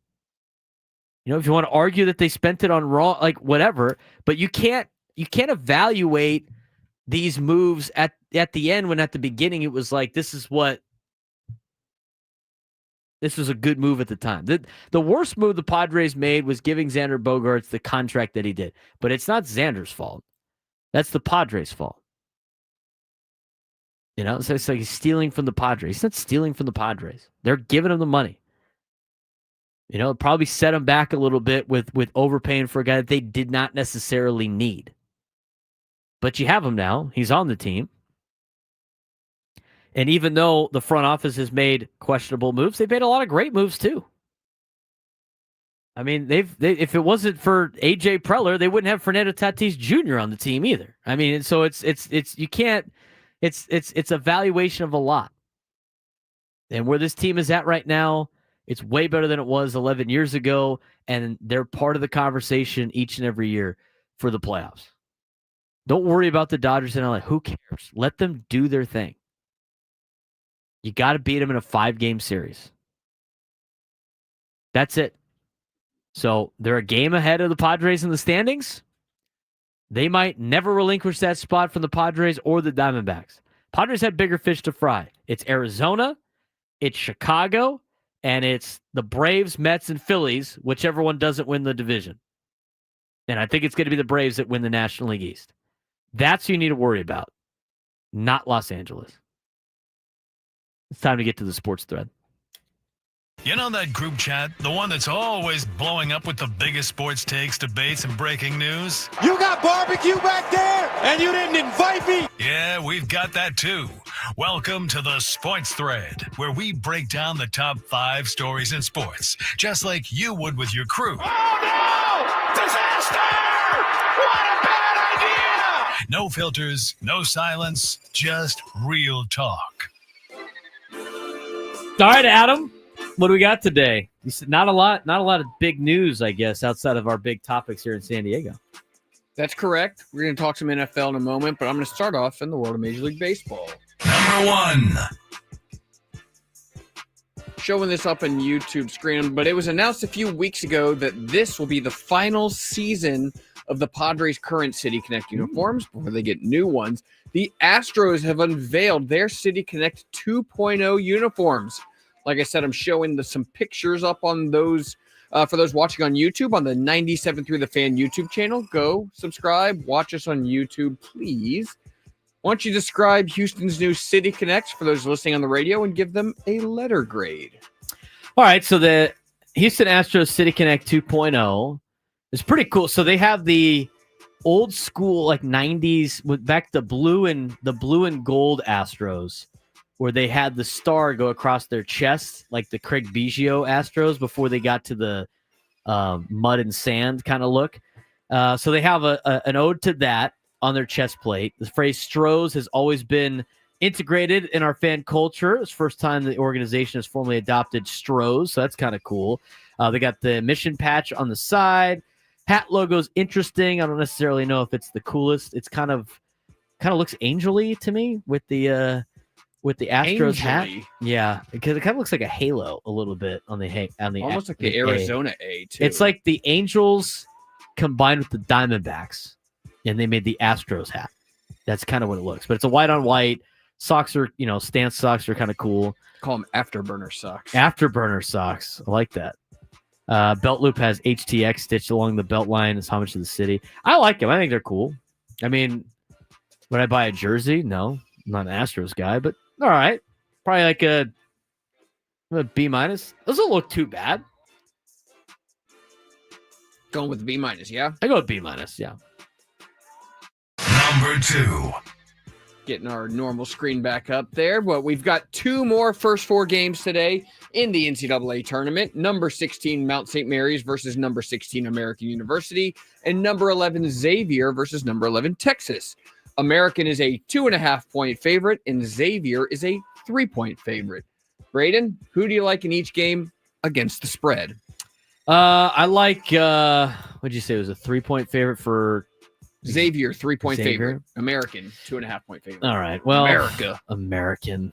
And they're playing Mount St. Mary's. I'll take American with the spread, and I'll take I like Xavier in this one. I do. Sean Chalking it Miller. up. But now, does Xavier's coach in Sean Miller outsweat Hubert last night? Something to keep an eye on for Something sure. to look at, because Ben was already ready to claim, North Carolina's coach last night as the champion. But I said, don't let Sean Miller cook. I've seen that guy burn through some shirts back in the day. Number 3. Yesterday, we played a clip of Steelers captain Cam Hayward saying he had no interest in recruiting Aaron Rodgers. The Vikings have taken it a step further as they've reportedly pulled out of the Aaron Rodgers sweepstakes. No! The prophecy! And will go with their young signal caller, J.J. McCarthy. This basically leaves the Steelers and Giants vying for Rodgers' services. He could also retire. Plant your flag, Braden. What will Aaron Rodgers be doing come week 1 of the NFL season? Pick a team, retirement. I think a dumb team is going to go and grab him last second. I don't think he's necessarily done yet.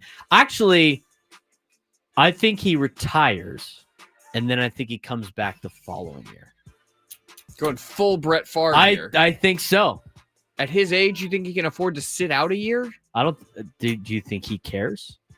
The guy's a narcissist. I bet you he thinks he can. Okay, so then the answer to my question of week 1 next year is actually retire. Retire. But then you're calling your shot and planting that flag. And Yes, saying he'll be back I think the he comes following back year. the following year. That's my bold prediction on that. Or some dumb team picks him up, but that's what I'm going to go with. Number 4. There have been several proposed NFL rule changes, and I want to get your take on a few of them. The Detroit Lions have proposed a dramatic change in playoff seeding, seeking to reward regular season records rather than division winners. Currently, the 4 division winners are guaranteed the top 4 seeds based on record. Then the wild cards receive the remaining seeds. The Lions want the division winner with the best record to receive the conference's top overall seed, and then the remaining seeds will go in descending order of record, regardless of whether or not a team won its division. Feels like this is aimed at my NFC South, getting to host a home game in the first round. Are you on board with this proposal? I'm not.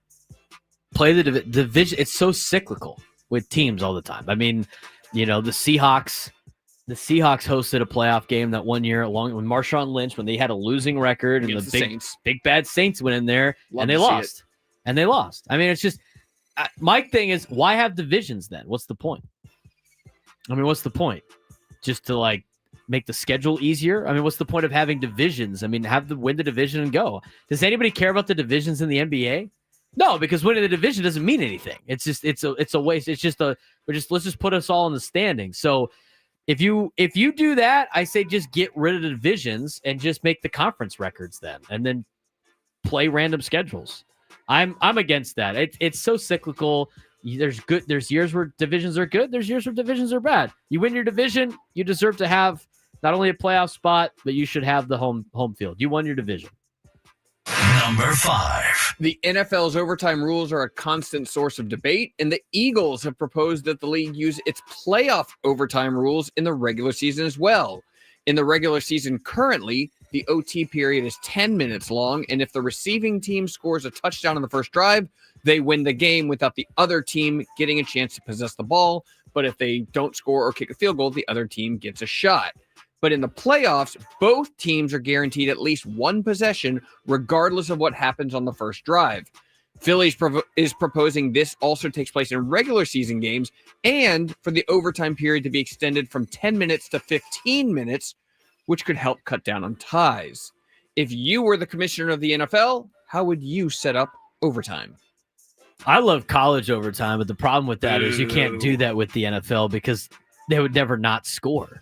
I'm at the traditional college overtime. The 2-point conversion fiasco that they put together is a dumb way to determine a winner. I don't mind the idea of the 15-minute. I mean, the thing is now is with the 10 minutes is these teams just burn all the clock and go we're either going to win this here or tie whoever gets the ball first. So it's kind of eliminated the whole try to win the coin toss, or it's eliminated what they tried to do to prevent the coin toss winner from winning overtime. Play a 15-minute period, I guess. It's hard in Basically, overtime. the question is, well, do you think that both teams should be guaranteed the ball in overtime? Or, like I said, if you're a commissioner, you can change it. I think in this, I think both that teams was should. Philly's proposal. I think both teams. I like Philly's proposal because the thing is, in football, especially with the way the rules are now in the National Football League, it's so easy for teams to score, and the way kickoffs are. I mean, you're already starting at the 30-yard line. You got to go 70 yards. I mean, first team to score for sudden death doesn't make any sense anymore. That's it. That's it. On the sports thread. Not too much today on a Wednesday, but we got NCAA tournament action coming for you later on, and we're going to talk about it coming up next. We're going to help you fill out your bracket. So get your bracket out. If you haven't made one already, print one out, and we'll help fill it out for you. Now, I'm not going to go deep into all of the matchups, but just kind of some advice on some of the different plays, the different styles of play, what teams have the best opportunity to go further, and some strategies that you could use to help win your bracket pool. Now, that being said, it's still a crapshoot. So what I say is not necessarily guarantee you a winner. I just want to put that disclaimer out there. You should do it yourself. You mean you can't guarantee I what's going to happen cannot guarantee. tonight? No, I cannot. I cannot at all. Because if I could guarantee San Diego State would be playing at 1 o'clock on Friday, they're not. So I cannot guarantee. But I can help you with some of the ins and outs of filling out a bracket. We will talk about that next. Plus, coming up later on in the noon hour, Ryan James from the San Diego Legion will join us. I got a couple double-digit seeds with high upset potential in the tournament as well. And 6 teams that could take down the Los Angeles Dodgers. So the Padres, one of them. We'll talk about that at 1 o'clock. Still much to get to on the Braden Surprenant Show on San Diego's #1 sports station, 97.3 The Fan.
Lunchtime hour.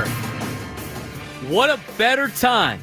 Can you name me a better time than right now as you take your lunch break and you got the show on? Thanks again for watching on YouTube at B_SURP at BSURP.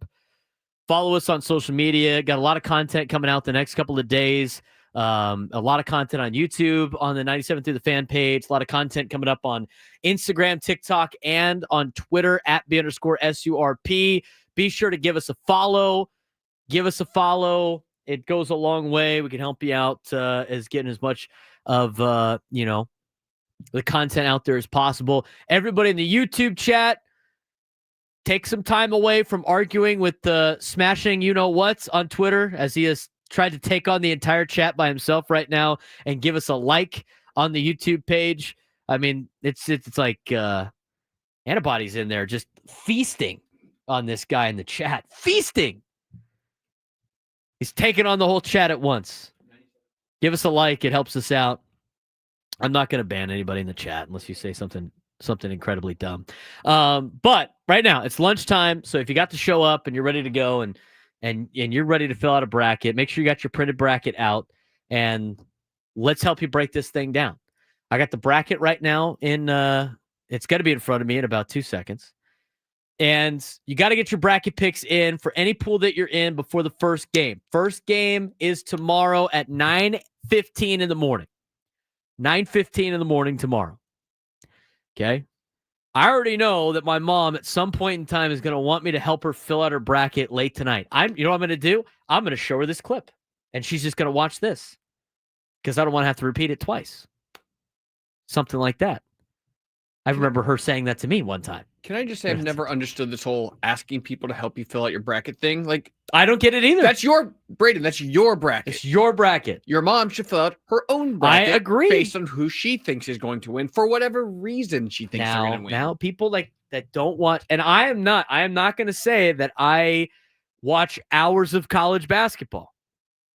In fact, I would say that in my sports thread group chat that I am in, I probably watch the least amount in the group. Now, it's more than most people, so it's not like I don't watch. I watch a lot of college basketball, but some of my friends are sick.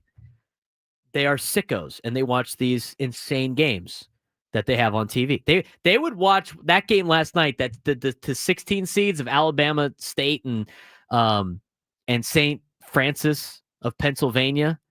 They'd watch that just on a Tuesday night. I will not. I will get angry at TCU basketball. Okay, let's talk about the bracket here. We'll start with the South region. In the South region, Auburn's the number 1 seed. Auburn's the number 1 seed in the tournament. Auburn's expected to go to the Final Four. I'm not necessarily picking them to be the national champion because I think there's a couple other 1 seeds that are better. But here's what you need to know before you fill out the bracket. A lot of experts right now are saying this could be one of the years that all 4 number 1 seeds make the final. It's only happened another time, and that was in the 2000s. I think it was 2008, 2009. I can't remember off the top of my head. The last time, here's the funny thing about this. The last time all the number 1 seeds made the Final Four was in San Antonio. This year's Final Four is in San Antonio.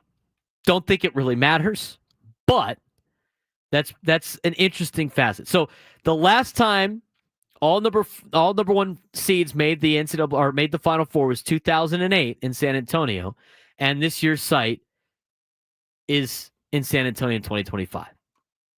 So take that for what it's worth. But I will say this: a lot of experts think that the 4 number 1 seeds are by far better than everybody else in the NCAA tournament, and only a couple of 2 seeds might be able to get them. So just know that going in. The other thing I will tell you about filling out a bracket, just some regular strategy. You want to pick a couple of upsets early, but you don't want to pick them late. I mean, most of the time when you pick those 12, 13 seeds, right, or if you really feel like a 14 is going to win, even though it's not really one of those big-time upsets or 11 seed, very rarely does that team go on past the Sweet 16. So, and I know a lot of you are out there. Everybody that is a UCSD alum or is a fan of San Diego and wants to see the Tritons do well. Yes, I think they could beat Michigan. Yes, I think Yale could beat Texas A&M. Yes, I think the Tritons could go to the Sweet 16, potentially. If you want to go the 12-13 matchup, don't pick them to go further than that. And unless you're an alumni of UCSD and you want to make this is my fun bracket, and this is what I want to happen, don't make them go past the Sweet 16. And I wouldn't do that with a lot of the 12-13 seeds either. All right, back to the South region. Auburn should just hammer Alabama State. I don't even think that game is going to be close. Don't spend any time with the 6. There's not a 16. It's going to be to 1. It's very rare that it happens. Don't be the guy that tries to pick that. If you do and you get lucky, tip of the hat, you should go to Vegas or go play the lottery because you caught lightning in a bottle. Remember Chad Baker-Mazara, former Aztec, ended up going somewhere else, who's probably one of the oldest players in college basketball. He's less than a year younger than oh no, I'm blanking on his name now. This is the guy the Mavericks traded to the Lakers, Luka Doncic. He's less than a year younger than Luka, who's been in the league for like 8 years. Chad Baker-Mazara. He's got another year of eligibility next year too, by the way, if he wants to stay at Auburn. He's the wildest of wild cards. When he's on, he's a difference maker. He can make big time plays. I'm not gonna waste your time on the Alabama State game. Louisville and Creighton. This is a great game. It's the first game tomorrow at 9 a.m. I like Creighton in this one. The 8-9s are such they're coin flips, guys. And the thing is, none of the 8-9s you should pick against the 1 anyway this year. So whatever you pick, it's only going to go one round and that's it. So it's not like it's going to kill you in the bracket. Because the thing that kills you in the brackets is not getting the Final Four in the national championship. You got to hit on those, and then everything else is gravy. The more Elite 8 and Sweet 16s you could do, the better. In fact, I recommend filling from the middle part out, because that really helps you in terms of trying to solidify the best teams at the end, because it's worth more points in the Sweet 16 and the Elite 8 and the Final Four and the national championship.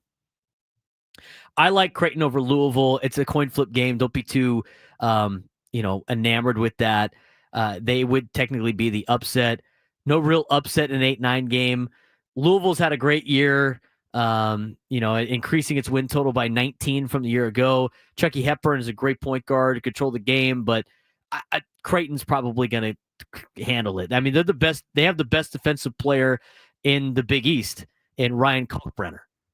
I like Creighton. Michigan, UCSD. Michigan's only a 2.5-point favorite this game.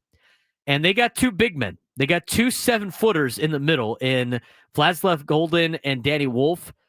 They run pick and rolls. I mean, they're one of the most skilled bigs in the country. Now, that being said, as one of our friends in the chat had mentioned before, who's a Michigan fan, they played TCU earlier this year. TCU didn't have their big guy, and they still were able to be within one possession late in that game, and TCU's not very good. So say what you want about that. The thing that counteracts all the big guy play and all the big men play for Michigan is the way that UCSD, very good defensive team, one of the best in the country in terms of forcing turnovers, and good defense and forcing turnovers and not turning the ball over. Oh, and by the way, being really good at hitting threes, that's a recipe for success in the NCAA tournament. We'll break down Michigan, UCSD a little bit more tomorrow when we actually have the game coming up. But in terms of like a sneaky upset pick, it's a moderate potential. So if you're looking for that 12-13 and you want to rep San Diego, like that's not a bad pick for UCSD compared to the matchup to Michigan. Hayden Gray, one of the best defenders in the country, leads the nation in steals. And as Ben Higgins alluded to earlier today, it's 100% true. It's one of the older teams in the country. Old teams in the country in college basketball, teams that can hit threes, teams that force turnovers, teams that play good defense. Those teams are all recipes for success, and those are teams that usually upset big seeds in the NCAA tournament. I like the Tritons. Texas A&M and Yale. I don't trust Texas A&M at all. I've never trusted Texas A&M. I'm probably a little biased. Texas A&M chokes all the time. They choke all the time. And you know who gets schools all the time? Yale. Yale did it last year against Auburn. So Texas A&M, Yale, if you're looking for that 12-13 kind of combo, that's your best opportunity. But we're going to have more upsets later on in the hour. We'll get to the upsets that you should look for in the first round. But I'm not necessarily huge on Texas A&M. Ole Miss, North Carolina. Ole Miss is pretty good, but I think North Carolina being hot right now, that might play on Friday. So, don't be afraid to pick North Carolina just because they beat the Aztecs and everything like that. Here's where it gets a little interesting in the bottom half of the bracket of this particular region. Michigan State should be able to handle most of the bottom half of that bracket, the 2 seed. Expect them to go to the Elite 8. Tom Izzo is March, and he does well in March, and they ain't losing the first round of Bryant, and they're probably going to get Marquette or New Mexico. I would expect them to roll through. Their biggest challenge will be against Iowa State, but the thing with Iowa State is you don't know what Iowa State team's showing up because there's still some injury concerns. They got the best 6-man in the country in Curtis Jones. He can score a lot. Keyshawn Gilbert is not going to play, but they're still going to be tough to beat. It's just whether or not they're going to be healthy enough to beat Michigan State. I tend to say no. So I'd like Michigan State coming through, the bottom half of the bracket. Marquette, New Mexico, Cam Jones is a lefty that the early candidate for National Player of the Year before, Johnny Broom and Cooper Flagg kind of really took over for at the college scene. Cooper Flagg obviously for Duke, and we'll get to that when we get to that region. We'll talk about Cooper Flagg and what his health status is. I mean, even like a 60-70% Cooper Flagg is probably good enough for Duke. But Marquette, New Mexico, this is a pretty high potential for an upset. Now, the knock on the Mountain West is nobody wins in the Mountain West. Nobody in the Mountain West wins in the tournament except for San Diego State the last couple of years. But this New Mexico team's very good. They got one of the best point guards in the country. Guard play wins in the NCAA tournament. Donovan Dent, if he has a big game, they could beat Marquette. New Mexico is another one of those high-level picks to potentially be an upset. So that's kind of how I see the first round in terms of the South region. I particularly like Auburn and Michigan State. Again, I'm going to take a deeper dive into this later tonight when I fill out my bracket, but that's how I see the South region. We're going to get through the East region, and then we'll do this again later on in the show to help you fill out your bracket. So you got to stay tuned to later in the show for more bracket details. We talked about Cooper Flagg and Duke. They're paired up in the East. That's on the same side as the South. That's Auburn. So Duke, the number 1 seed. The latest we got on Cooper Flagg is he's the projected number 1 pick in June's NBA draft, National Player of the Year favorite. Hasn't played since spraining his ankle in the first half of Duke's ACC tournament quarterfinal in their win over Georgia Tech. But Blue Devils head coach John Scherer told ESPN that Flagg is full steam ahead for a return in Friday's first round matchup. So although the Blue Devils won the ACC tournament without him, Flagg's availability will be vital, obviously, to their pursuit for a national championship, which they haven't won since 2015. So I think a lot of it will be seen in that first game, but for Duke, Cooper Flagg is a big X factor. I mean, Duke's good enough to win the whole thing, and Cooper Flagg's the best player. And so picking the best team with the best player is usually a recipe for success. I got Duke definitely in the Final Four. I probably have them in the national championship game. And it's to me, I think it's going to be Duke and Florida in the national championship. But I like Duke to run through the East region. I mean, American and St. Mary's, don't even worry about that in the first game. Mississippi State, Baylor, I think is going to be a good game. I like Mississippi State in this one. Baylor has not been very good this year. I've watched a lot of Big 12 basketball. They haven't even come close to being the Baylor that they've been in the past. Big 12 was a little down this year in comparison to what they're usually at. Yes, Baylor has some good wins. The SEC and Mississippi State have done a lot better, and they could cause a lot of problems potentially for Duke in the next round. But I still think Duke's probably the pick out of this region.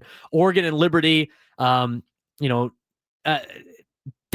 Altman, he is like as compared, but Jay Bill's compared him to the West Coast version of Tom Izzo. And I just mentioned Tom Izzo is March. Oregon's not losing to Liberty. I mean, they're going to win in the first round of the tournament. They're not going to lose to the 12 seed Liberty. I don't like that as a potential upset. Arizona versus Akron. I think Akron can give Arizona a little run for their money. Arizona does, play with their food a little bit. But Caleb Love, the transfer from Duke, from North Carolina, former Tar Heel, big time player. He's very streaky though, so I wouldn't pick Arizona to go much further than the first couple of rounds of the Sweet 16. But, a little moderate choice potentially for an upset. But I like Arizona, and I like Arizona against Oregon as well. BYU is kind of a sleeper team for me. I think the BYU VCU game is going to be electric. Richie Saunders of BYU, shooter who has 74 three-pointers on the season, shooting at a 43% clip. Plus, and here's the point that I saw this on an article from Jay Billis, Richie Saunders' grandfather invented the tater tot. So, maybe if you're a big tots person, this is what's the fun part about filling out your bracket, finding different ways to fill out the bracket. I've already seen a bunch of brackets where it's like, this is what the tournament would look like if the tournament was decided based on which school was closer to an Arby's. That's a bracket for somebody.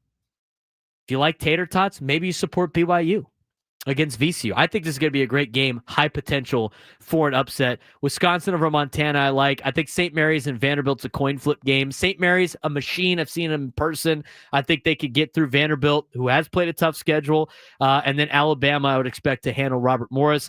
I like Alabama going through the bottom half of that bracket until they get to maybe BYU. I think BYU may be able to get them on the upper side. I like Duke winning it all the way to the Elite Eight, and I like Duke representing the East in the Final Four. We'll talk about the other two regions later on, but when we come back, let's get you some upsets and some upsets that might help you win your bracket. I'll tell you who to pick when we come back on the Braden Surprenant Show on San Diego's #1 sports station, 97.3 The Fan.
Coming up in the next segment, we're going to get Ryan James on from the San Diego Legion. Local kid playing rugby in his second year with the Legion.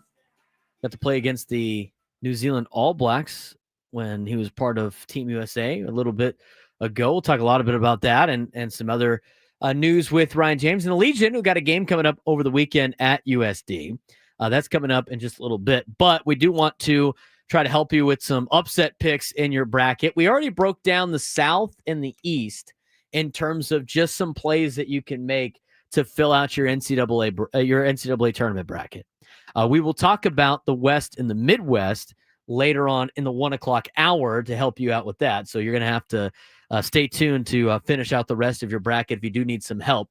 Here's some upsets to help you out in the first round and some of the best ones that you could potentially pick. Some of these I've already talked about in terms of upset chances, and a lot of them are they're all double-digit upsets, right? So, 9 over an 8's not really an upset, right? It's more of a coin flip game anyway. So some of the ones that I threw out there that I liked, Yale. I like Yale and Texas A&M. I mean, it doesn't have the best chances at 22%, but Yale was in the exact same shoes they were last year. 13 seed against an SEC foe in the first round, and just asked the number 1 seed in the tournament and their head coach, Bruce Pearl, how that one went. So, I mean, they knocked off Auburn last year in the first round. They got a very strong backcourt. They got the Ivy League Player of the Year and the conference's 3-time Defensive Player of the Year in Bez Mibang. He's paired with big-time shot maker and John Polakidis. Aggie's best offense is their record. Aggie's best offense is their second shot. They grab a ridiculous 42% of their own misses. So Yale will have to hold their own in that regard in terms of the board. So if Yale can rebound on the defensive end, they should be able to beat Texas A&M. Kind of a low chance, but I do like that one a little bit better than others. I don't really like Liberty over Oregon too much. They list that as 24%. Both teams have smaller backcourts, and Model gives the Flames a little bit of a chance because of how well they shoot. They're 58% on 2-pointers as a team, while averaging 10.6 3-pointers per game on 39% shooting from deep. But they'll have to find an answer for a 7-footer in Nate Biddle, who has arguably been playing the best ball of his 4-year career over the past month. I like Oregon in that game. I wouldn't pick Liberty as an upset. Drake and Missouri. Now, we haven't talked about this side of the bracket yet, but Drake, they've been pretty good this entire season. They list the upset chance ESPN does on the metrics at 27%. What makes this interesting is the level of the styles of play. Drake wants to limit possessions and play hellacious defense. He's given up 60 or fewer points in half of its games, while Missouri has scored more than 80 points in 25 of its 33 games.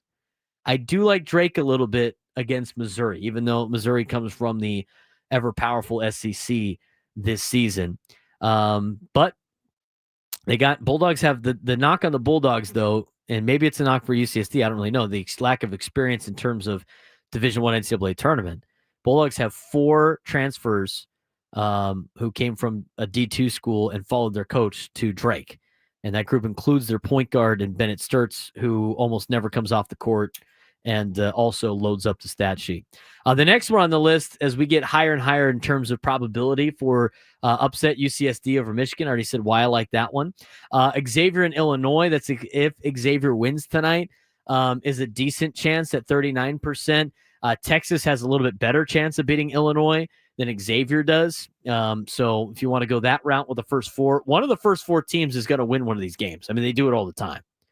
So take a look at that. I also like the Mountain West matchup against the AAC champion in Memphis and Colorado State.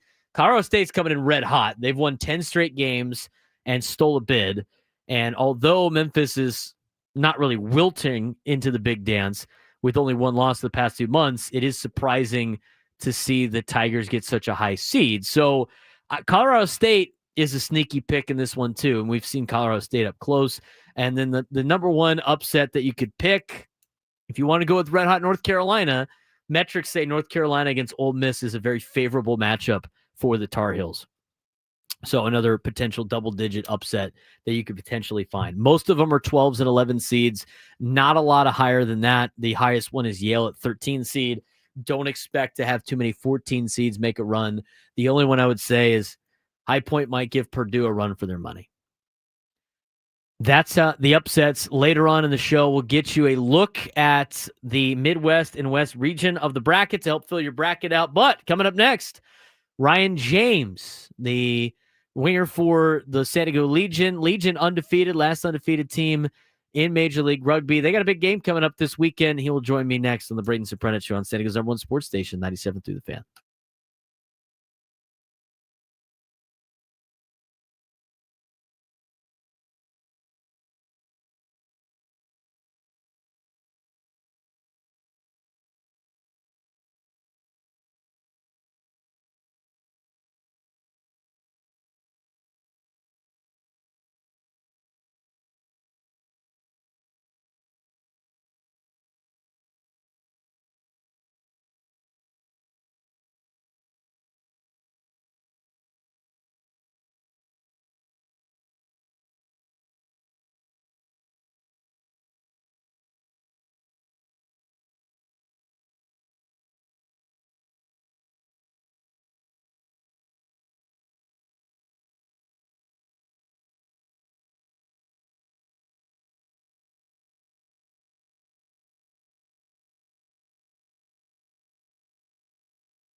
12:34 on a Wednesday.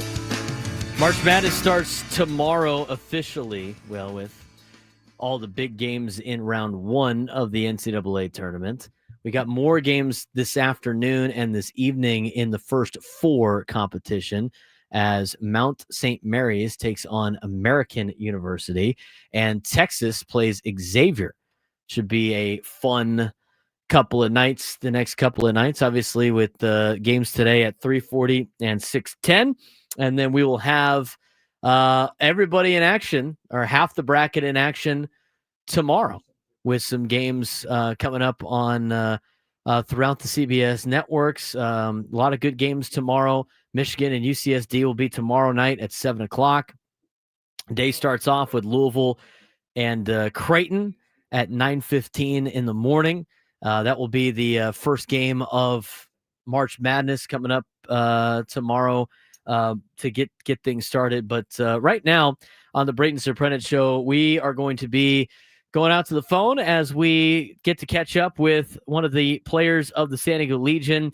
He is a local kid that went to Cathedral Catholic High School. He has gone on and done some great things in rugby and now representing his city for the second year this season, doing a really good job. Team is 4-0, only undefeated team in Major League Rugby, and they play a game on Saturday against Miami at 7 o'clock at USD. My guest joining us next is Ryan James, a fellow Don. Ryan, what's going on?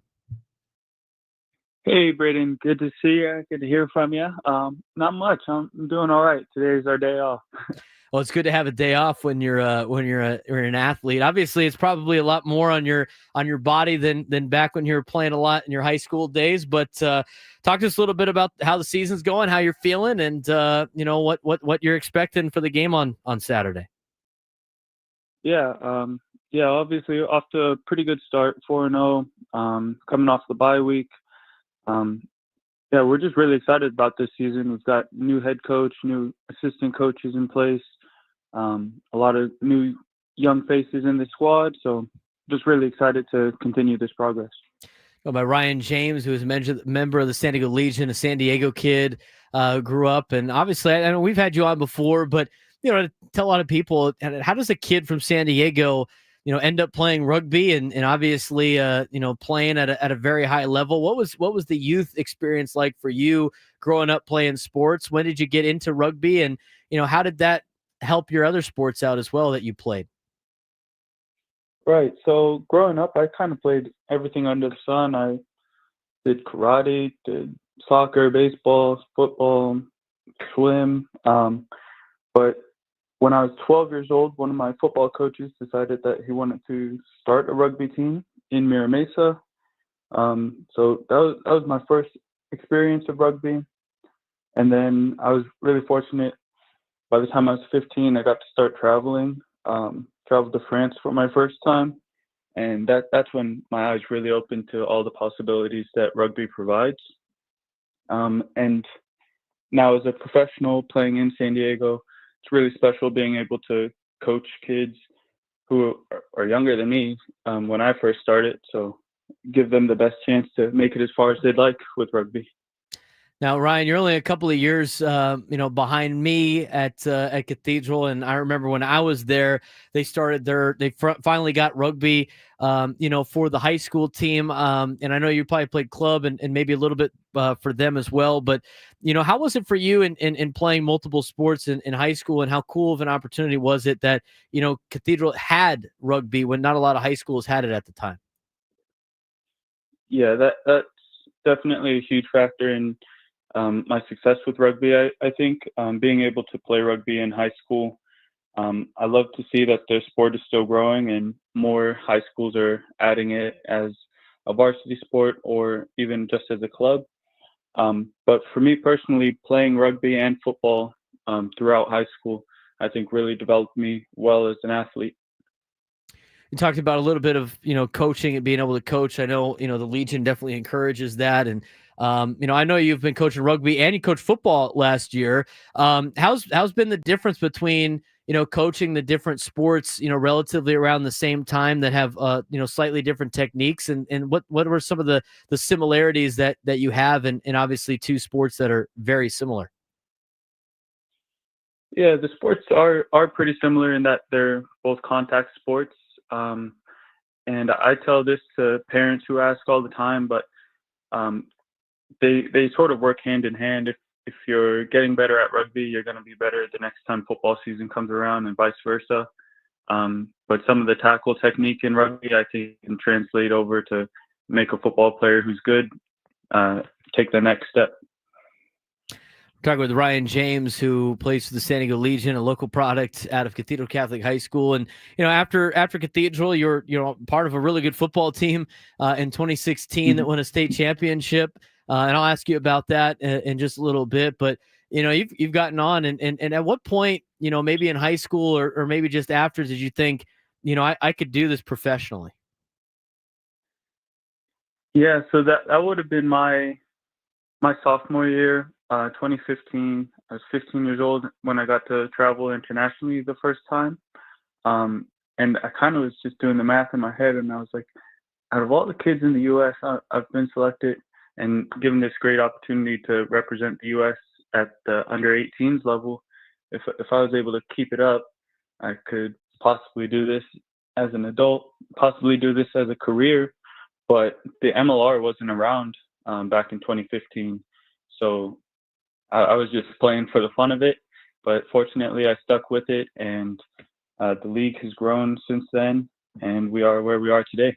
And you're in a spot now. I mean, this is your third team. It's good to be back in San Diego, but spent a little bit of time for the Colorado Raptors. You played up in LA as well, and you got to play and represent the United States, and you've been able to do that.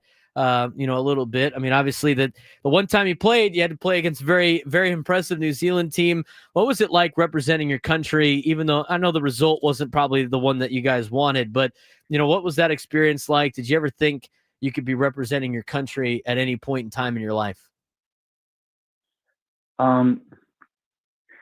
Yeah, it's a pretty big goal to have set. And I'm very glad that I was able to make it for that first cap.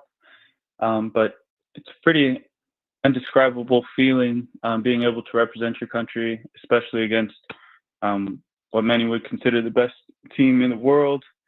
And especially for me, with family from New Zealand, still living in New Zealand, it was a really special moment.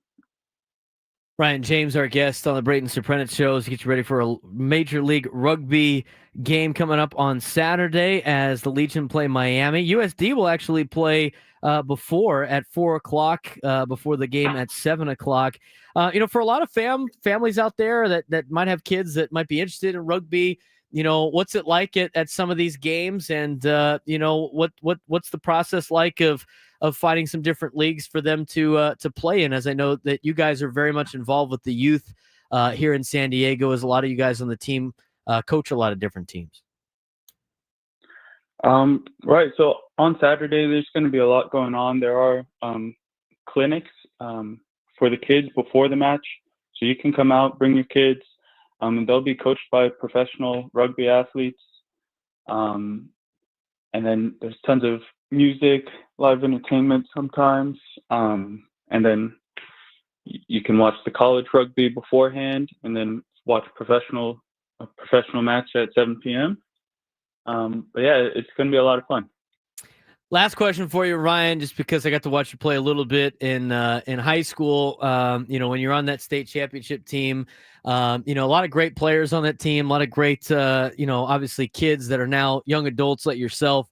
What was one of your special memories of that team, and how did playing for, Cathedral help you develop into the athlete that you are today? Let's see. You're talking about the football? Yeah, football and rugby. You can do both. Gotcha. Yeah, I mean, there's a lot of memories. Really fun from high school, especially Cathedral Catholic has always had a big focus on athletics. So really grateful to just be a part of that legacy that Cathedral has for the two sports. Yeah, really fortunate, and it's really good to see friends every now and then at our home matches, to feel their support and catch up with them every now and then is always a pleasure. Ryan, we appreciate the time. Good luck coming up on Saturday, and keep doing the good or keep doing a good job. Leading the team in tries, and way to represent City of San Diego. It's always great to have a local product on our local teams. Awesome. Thank you very much for having me. That's Ryan James joining us on the Braden Surprenant show. Very nice guy that I've been fortunate enough to talk with a handful of times throughout the years. A really good rugby player, and he was part of a really good high school football team here in town that I would watch when I came back from college. But really cool for Ryan James to be able to play in his hometown. Love that for all the local products that we have here, playing at the local colleges, playing for the local teams, and obviously playing at the local level, at the professional level as well. And we had one of those local guys on yesterday on Gwen and Chris, and Connor Joe went to Poway High School and, was able to, play in the big, go to USD and play baseball at USD. And then go on and have a professional career. He went through a lot, to get to this point, where he had cancer, and then he won his battle with cancer, and now a member of the San Diego Padres. Really good interview yesterday, with Gwen and Chris, as he tries to make this team with other San Diego product already on the team, and Joe Musgrove, and obviously with Tirso Ornelas growing up in Tijuana. Always great to see the local products out here representing the city and representing the city of San Diego on the professional teams, which is really cool to see. Here's Connor Joe yesterday, as mentioned, the local kid from Poway High School, went on to play at USD, and now a member of the San Diego Padres, joining Gwen and Chris. Oh, man. You know what? It's kind of when I was going through cancer, and I did lose my hair the second round of chemo. As it grew back, it was like, I don't know if people know, but like when you go through chemo, as it grows back, it's like super curly. And my hair right now is super straight. It's always been straight my whole life. So like, as it grew back curly, I was like, wow, this is really cool. Like maybe just let it grow. And I signed with the Rockies, and there's like 1,000 mullets over there, started by Charlie Blackman. Right. So Yes. So I was like, I kind of fit in here. So kind of just kept on letting it grow. As I cut it straightened out, and I kind of just wear it as a badge of honor, right? Like it's kind of like, That's great. I lost all my hair, I went through cancer, and now like as it's growing back, it's like I just wear it as kind of a badge of honor. That's awesome. Which is kind of cool. I probably should take a little bit better care of it, other than just rinsing water through it and putting some pomade. But I love it. Yeah, it's me. That's super cool. And I mean, we had Connor Joe on before, and he's a great guest, a great kid from Poway, obviously, and a lot of locals are rooting for him. And he came from the Pirates. He was with the Pirates last year, and played with Paul Skeens, and he talked about that Rookie of the Year kind of battle between Paul Skeens and Jackson Merrill with the boys yesterday afternoon, and also saying like what a nice guy Paul Skeens is. No, that was a really fun race to watch. Those two guys doing their thing, and Paul's an ultimate pro. And as I get to know Jackson, that's a rookie too, by the way. He's saying, he's an ultimate pro. That's right. That's really a huge compliment. Man. Yeah. But as I get to know Jackson, like he's the same way, and he carries himself the same way, and he works like a pro. But Paul's great. Like what you see on the field is what you get, and then away from the field, he's true professional. I mean, he's got the military background in his family, so like he knows how to carry himself. He's respectful of others, but he also knows how to like contribute to the clubhouse, and he's not just like shut off to himself and to himself. Like he's got so much attention and so much publicity throughout the whole year, and he really knew how to handle that and not let that divert him from his work on the field. I'm a big fan of Paul. I got to know him really well, and really impressed with what he did. Obviously seeing Jackson, on the highlights, it's like, man, he definitely was the Rookie of the Year as a offensive player. It just was unfortunate that he matched up with Paul in the same year. That's half the battle sometimes, is not is the league that you're in and the time you come up, and make your rookie year. So that's the unfortunate thing for Jackson Merrill, that deal. But it's cool that he's about that, and Paul Skeen seems like a good dude, and we'll see what that transpires. Adam, I don't know if you could pull it up, but we went through our "Are You Good" segment in the 10:45 spot of the show. But, decent transition right now with Paul Skeens. And I have the clip from the Pirates. But, I can't believe the Pirates posted this. It's hilarious to me. They had this whole video about, announcing Paul Skeens as their opening day starter. Like it wasn't a foregone conclusion that he was going to be the opening day starter. It's like it's pinned to their Twitter page now.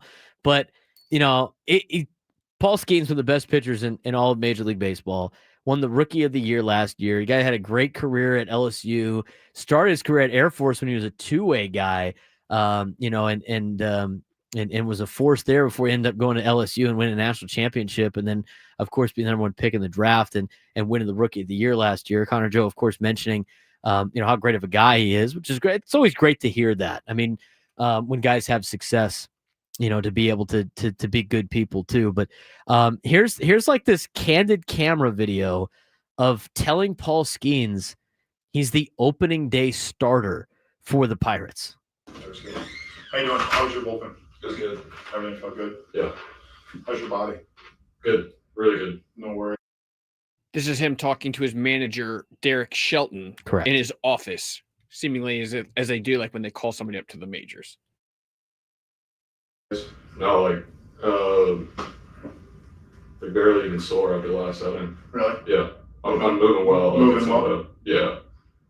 I wasn't expecting to be like super sore, but like kind of abnormally not sore. Good. Yeah. Good. You watching this? A little bit. Bubba's last pitch at 100. Punch out, fastball down and away. Love that. What's Barco at right now? It's been 95, slider's been like 86. So it's hard to believe a year ago. Yeah. This was you pitching this, huh? Yeah. It's been a little bit of a whirlwind. A little bit. All right. But you get your first opening day start. Wow. Yo, congrats, brother. Appreciate it. There you go. Pretty cool. Sweet. You ready? Yeah. Let's go. Let's go. Let's go. What? What a waste. That seemed almost like it was staged. I mean, Skeens is like, yeah, man, I'm ready to go. Didn't like unfazed by the moment. I mean, I wonder if the Pirates thought it was going to be a bigger deal. I mean, that's something that's as Adam said, it's set up like Shelton's is going to tell him that he's going to get pulled up to the majors. He's already there. I mean, it's like a foregone conclusion. I can't wait for the video the Padres put out where Mike Schilt is in there with Fernando. They tell Fernando he made the 26-man roster. Hey, man, I just want to tell you he made the team. All right, sweet. Yeah, cool. I mean, it's like, what? That's like telling, oh, man, that's like telling like Scotty Scheffler you're going to be on the Ryder Cup team for Team USA. Hey, Shohei, I know you were unanimous MVP last year. You're going to be our opening day DH. That's right. We're going to have you bat leadoff. Welcome to the starting lineup. We're going to have you bat leadoff in Japan. Sick, dude. Like, really? I mean, come on, Pirates. That's the best we got? It's so forced. Who else? That would have been hilarious if Skeens responded with like, well, yeah, who else were you going to have pitch?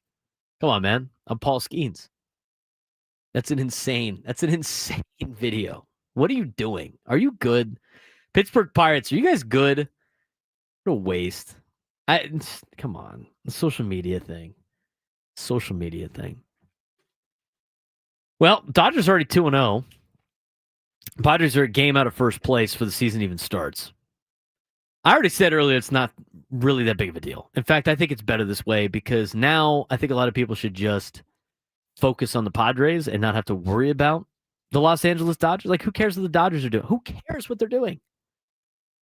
There's no need to pay attention to them. Unless we get to mid-September and the Padres are within 5 games of the division, and really less than that. You got to be like 2 or 3 games within the division. Don't even think about the division. There's no reason to think about it. You only have to get them in a 5-game series. And even though they looked really good in the last couple of days, and they beat the Cubs, the good news is they beat the Cubs. I mean, the Padres need to be more worried about the Cubs than they need to be worried about the Dodgers. I mean, who cares what the Dodgers are doing? Can the Padres get the Dodgers in the playoffs? They came up with 6 teams in Major League Baseball that have the firepower to knock down LA. Are the Padres one of those teams? We'll tell you when we come back on the Braden Surprenant Show. Getting into the final hour on San Diego's #1 sports station, 97.3 The Fan.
1 o'clock, final hour of the Braden Surprenant Show, live and local each and every day on San Diego's #1 sports station, 97.3 The Fan.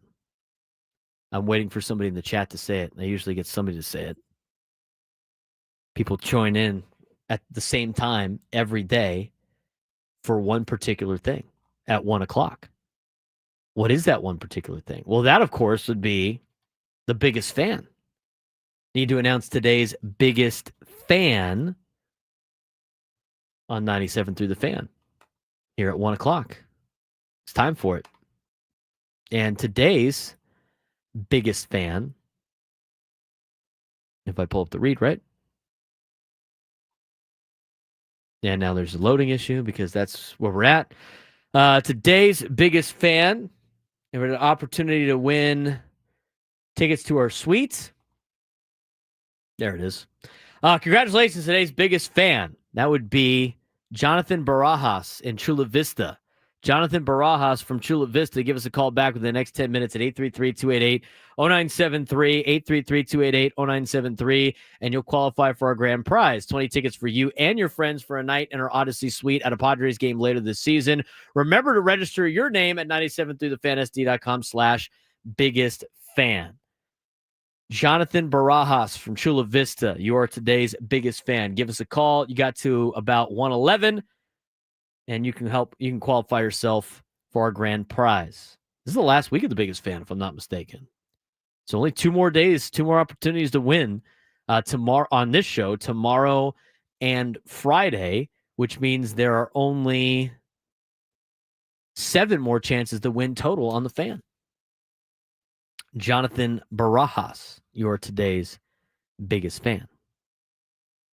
833-288-0973, 833-288-0973. Let's go out to our boy Mitch in New Jersey. He wants to weigh in today. Mitch, what's going on? How's your Wednesday going? How you doing, Brandon? Thanks for taking my call. I got Duke winning it all. I mean, Cooper Flair, let him go out with a championship. I'm not a Duke fan at all, you know. It's quite not the West Coast. But the guy, you got to love that last name. That MASH episode, Flag. Cooper Flag, first pick.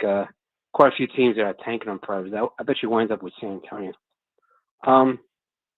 Major League Baseball has no cap, so I don't think any owner has no excuse for not spending money. And I hope we don't start with too many guys on the injury list, especially Yu Darvish. So I guess it's too early to start looking for a trade. And do you think anybody from Farmers can make the club, maybe make some noise, be a pleasant surprise? Possible rookie of the year? I know we got Chip last year. Well, Mitch, I appreciate the phone call. I don't necessarily know, and I'll answer some of your questions. I mean, obviously, Duke is probably the favorite in this tournament. Honestly, Cooper Flag is the best player in college basketball right now. He's a little banged up. I think them and Florida have a really good chance for winning a national championship. I wouldn't be surprised if it's Florida and Duke in the national championship, a couple of 1 seeds. And we're going to break down the West and the Midwest in our next segment before we get to Kyle Glaser to finish up the show. And Duke's with Cooper Flag, I think has a good chance of making a run. Now, in terms of the Padres, Mitch asking about potential guys coming up and being an impact from the farm system. I think your best bet right now would be a guy like Tirso Ornelas, maybe. But I don't know. I mean, they were throwing around the idea of Leo DeVries potentially being up at the end of the season. That'd be at the earliest. That's what the reports were from Dennis Linick last week. Maybe next year. It's not totally crazy, I guess, as he gets closer to 18, 19 years old for him to make his debut. But I don't know if it's enough for this year to be. I don't think the Padres have any Rookie of the Year candidates on their team. I really don't. And maybe they do. Maybe a guy emerges. At least last year, even though I said last year a couple of times to just be easy with Jackson Merrill coming up because, so many times that the Padres had pulled up guys that were going to be the the future of the franchise and the change of the franchise. And, they would struggle a little bit because it's a very difficult job to do, especially at the age that they're pulling guys up at. So just don't evaluate the first couple months of Jackson Merrill's ability as like he's not going to be able to get the job done if he fails. And then he not even close. I mean, he just ripped through the entire season and never really had a down part of the year to ultimately probably winning a Rookie of the Year. Probably should have. Comes up at a different time, comes up in a different leagues. Paul Skeens, comes up the year before or the year after, and Jackson Merrill's the Rookie of the Year winner. But in terms of like last year, at least you knew that he was one of the top prospects that was knocking on the door and had a chance to start the season. I mean, the Padres don't really have those guys right now ready to play.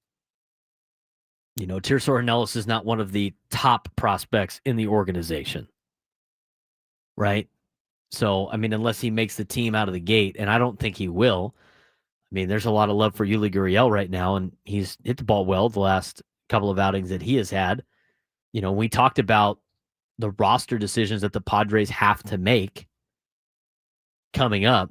And based on what the latest report was from Kevin Acee, I mean, there were some head scratchers in there a little bit, but I understand where they're coming from in terms of veterans and everything like that.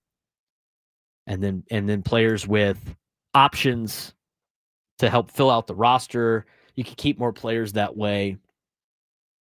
But odd man out in that deal is there's a decent amount of players that are the odd man out in that particular roster breakdown, but one of them being Tirso Ornelas, and I think he would be the only guy that really has a chance to win a Rookie of the Year that's coming from the farm system. And I don't think he's that caliber of player. I think he'd help the Padres though. I think your best chance of a future Rookie of the Year player in the next couple of years is DeVries or Salas. And it sounds like DeVries might be closer to coming up than Salas is. And now Salas, the thing with Salas is that he has to learn how to be a major league catcher.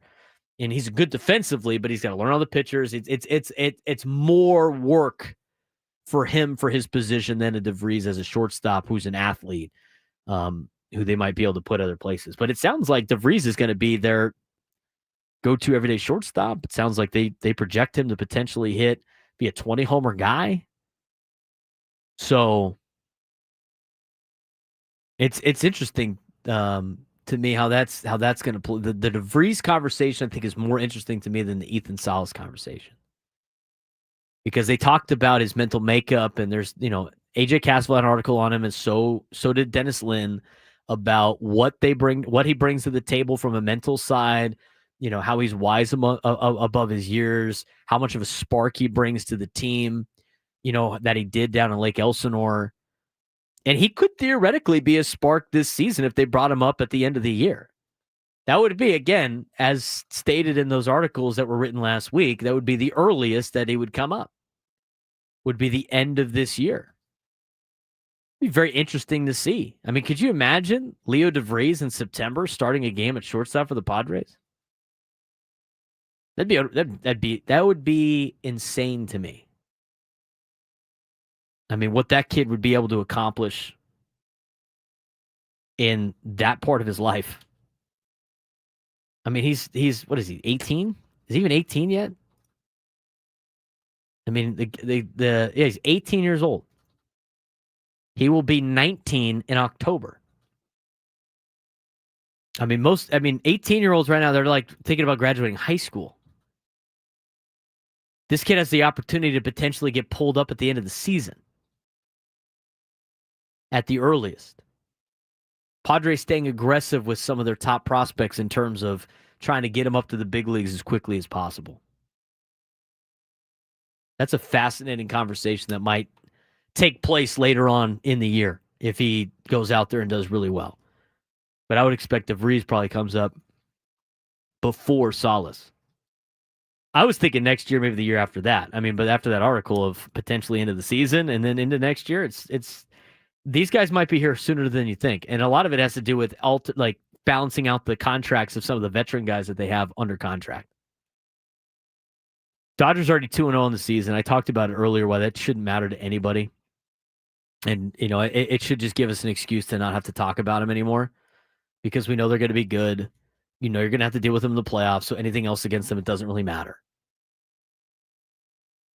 There are potential 6 teams, according to ESPN, that could knock off the Los Angeles Dodgers. Jeff Passan was given the list of the 6, and he ruled whether or not these 6 particular teams could beat LA. We have 6. This is what ESPN put together. We have 6 of our MLB experts to each pick one team they think is best suited to take down the Dodgers in October when it counts the most. So again, in a 5-game series or a 7-game series. While none of our experts necessarily think this team will be better than the Dodgers over the course of 162, I don't think anybody will think that. That's why, again, they're already off to a one-game lead in the division. Forget it. Who cares what they do? You got to beat them in October.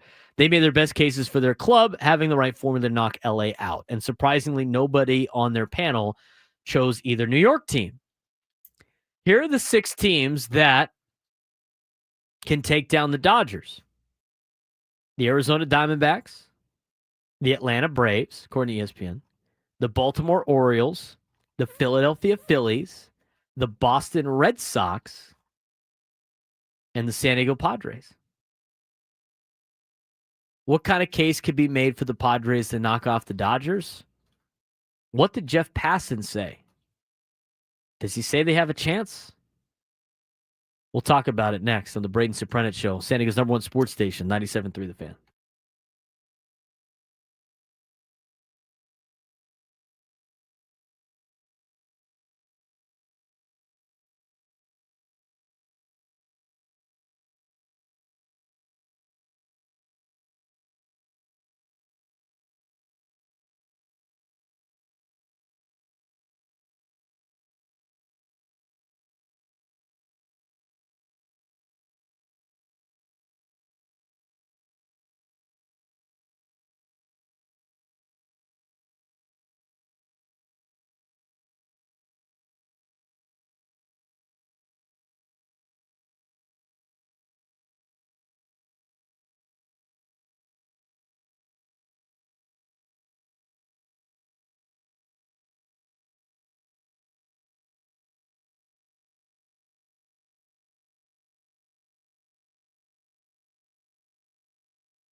117 on a Wednesday.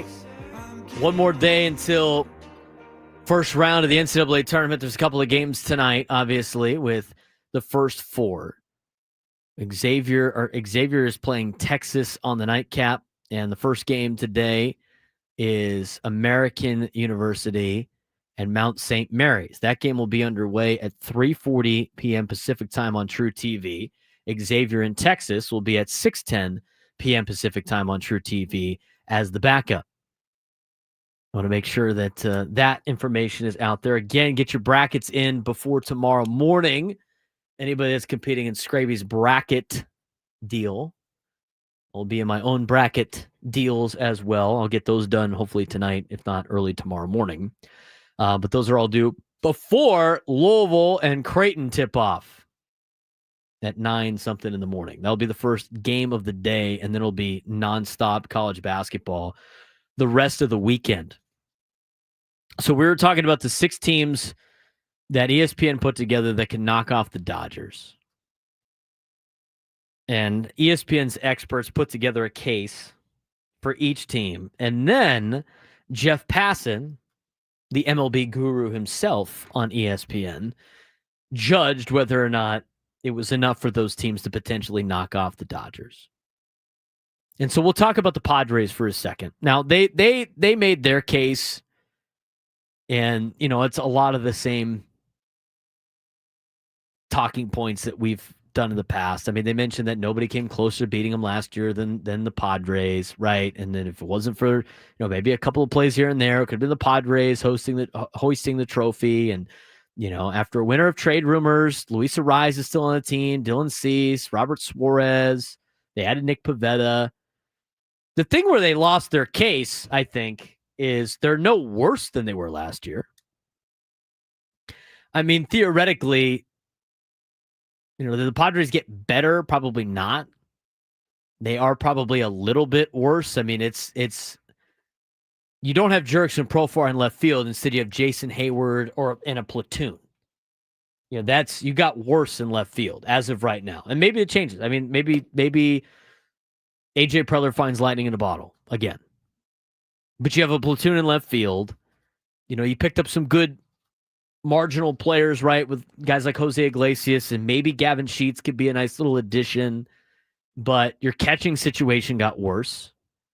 I mean, Elias Diaz only had like one at-bat in the playoffs last year. Kyle Higashioka was coming in to be a backup, ended up being the starter. He's now in Texas.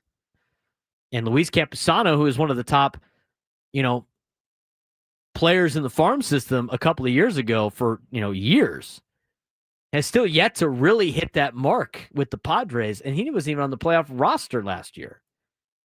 And then you got Martin Maldonado, maybe. I mean, those are your catching up. Your catching situation is worse than it was last year. So in left field and catcher, and with Joe Musgrove, you know, we're having to recover from Tommy John, rotation is not much. I mean, they're maybe around the same, if not a little worse. And then the bullpen losing Tanner Scott, it's not great. And then you lost Hassan Kim. So I don't know how much better the team is, but the main argument that they said was San Diego is no worse this year. I'd have to disagree with that. And Jeff Passan, you know, went out and said that's a terrible argument to have. Now, I will say the thing that should have been the biggest argument for these experts would be my argument for the Padres and why they could take down the Dodgers. Padres play them more than anybody else, right, with the rest of the division. So the San Diego Padres play the Dodgers 13 times a year, which was a lot more before. Now with the new schedule, it's 13 times a year. I think that plays a factor when you know somebody's so close. I think that's a major plus for the Padres why they could beat the Dodgers. I don't think they're really fazed by the logo and everything anymore. They used to not admit it, but those early couple of teams that the Padres had, I mean, they played like a totally different team against LA. Last year they didn't. Last year they went toe-to-toe with those guys the entire season. So they're not unfazed by they're not fazed by the moment. So, I mean, point number 2 would be they're not intimidated by Los Angeles as maybe they would have been in the past. And to me, number 3, and it might even be the biggest argument you can have about why the Padres have the best case for being one of the 6 teams to knock off the Los Angeles Dodgers, is the health factor of their stars coming back. We talked about Manny yesterday and how he's feeling. I mean, he went through 3 years of having some type of injury, and he still put up 30 homers a year. And he still put up impressive numbers. In fact, the year he was the most hurt, he made an all-star game and had a 6 WAR. And now he's fully healthy. Fernando's missed a significant amount of time the last couple of years. And last year, the guy had a problem with his femur. He's coming into camp healthy. He's coming into the season healthy. Xander Bogaerts had the wrist issue in the first year, still had a 4.4 WAR in his first year in a Padres uniform. I don't know why people forget about that. Hit over 270 on that season. I mean, 4.4 WAR is a top 5 WAR season for Xander Bogaerts, but we complain like the guys that bringing down the franchise. He had injuries in his first year. He missed a significant amount of time last year with an injury. He is healthy and ready to go. Luis Arraez last year, who was acquired from the Marlins, had an injury issue. He still hit for a high average. It wasn't as high as it usually is, but he wasn't healthy. So even though you lost Kyle Higashioka and Jurickson Profar and Tanner Scott and Hassan Kim, and you brought in fringe players or those aging veterans like a Jason Hayward and a Jose Iglesias, and you brought in some question marks and some risks with guys like Gavin Sheets. You know, we got Connor Joe, some veteran players. Those guys being healthy, to me, is the biggest case for why the Padres could be one of those teams that could knock off the Dodgers, because I think a lot of people are underestimating just how valuable those guys were and why they got the contracts that they got. I don't think they played poorly the last couple of years, and some of them didn't even play that poorly because of their age. I think a lot of people are so terrified of those contracts being terrible. But they're all healthy now, so now there's no excuse. But I think those 4 particular players being healthy, which also so happen to be 4 of your top 5 guys in the batting order, for the top 6 maybe, depending where Xander bats, I think that's the best case for why the Padres can knock off the Dodgers compared to the other teams in baseball.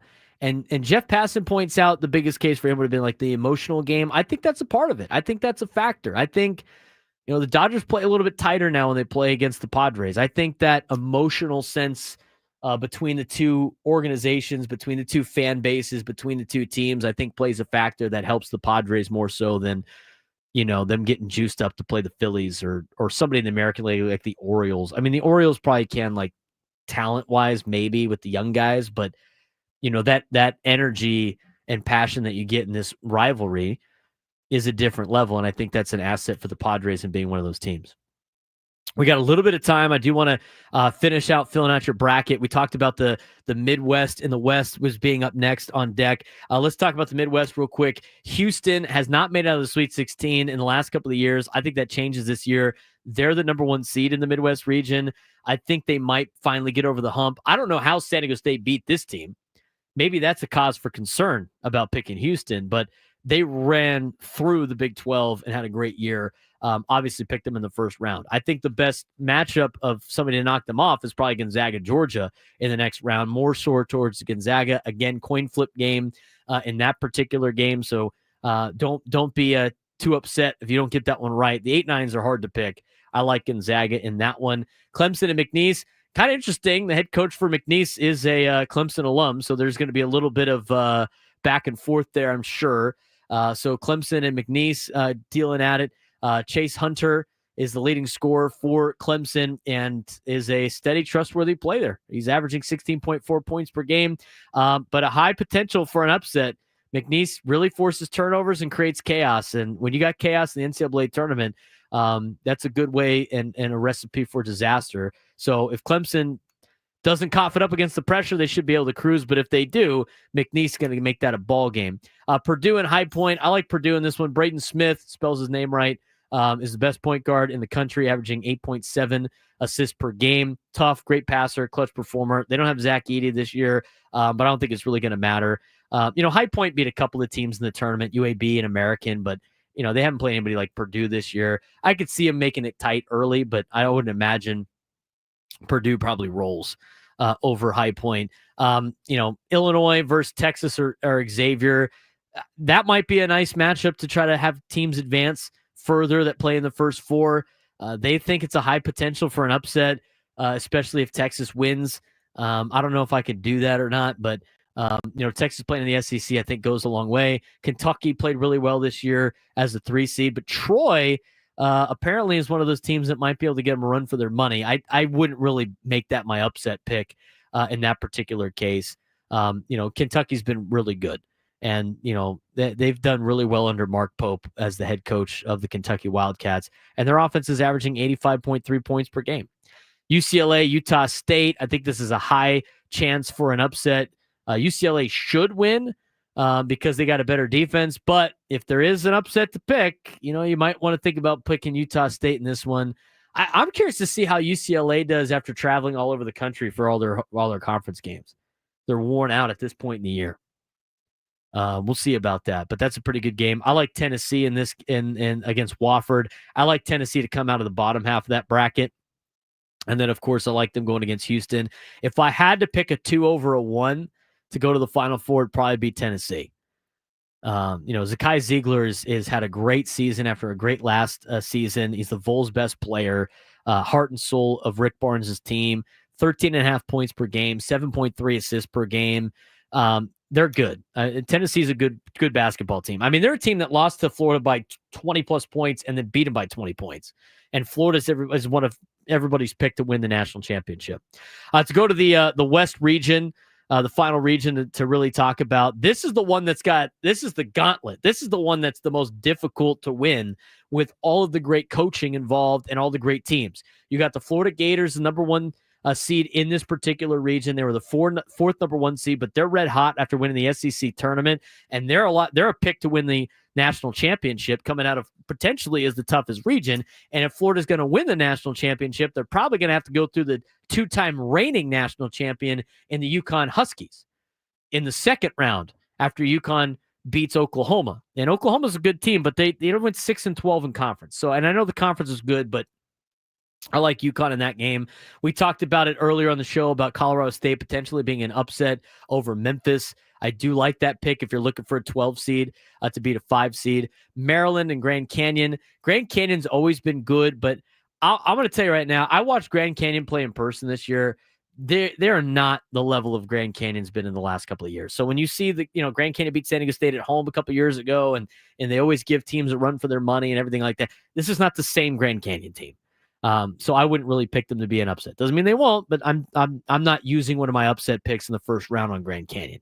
Missouri and Drake, I think Drake's got a good chance of upsetting Missouri, but Missouri is the favorite in that particular game. I'll probably take the Tigers in that one. Texas Tech sneaky in the bottom half of the bracket. They're a pretty good team with JT Toppin, only player who ranks among the top 3 in the Big 12 in scoring and rebounding, and not a better athlete in the tournament field than JT Toppin, the transfer from New Mexico. Very low chance that they get upset by UNC Wilmington. Kansas is not very good this year in terms of Kansas and the level that Kansas plays. They're going against Arkansas. You got the Bill Self and Coach Calipari game in the 7-10 matchup. And the winner of that's going to play Rick Pitino and St. John's. St. John's going to roll through Omaha. St. John's is a really good basketball team. Really good basketball team. And their best player is a Kansas transfer. So, and Zubi Ejiofor of St. John. So that potential matchup in the second round is good. But I think the Kansas-Arkansas game is going to be great. I like St. John's rolling through the bottom half. I think the only team that might be able to scare them is Texas Tech to get to the Elite Eight. And then I like Florida coming out of there. So I'm probably going to go with 3 of the 4 number 1 seeds with Florida making it, Duke making it, Tennessee, the 2 seed making it, and Auburn making it. And then I like Duke and I like Florida in the national championship right now. And It's going to be tough between Florida and Duke. I'm going to go with Duke just because they got the best player on the best team. So that's how you fill out your bracket. I'm probably going to change it 18 different times before tomorrow morning, but that's a quick look through to help you fill your bracket out. We got to talk more about the Padres. Obviously, there's a lot of news going on with the rotation. Joining us next, Kyle Glaser to wrap up the show. We'll talk Padres baseball and what else is going on in Major League Baseball to finish up the Braden Surprenant show on a Wednesday, San Diego's #1 sports station, 97 through the Fan.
Wrapping things up here on a Wednesday.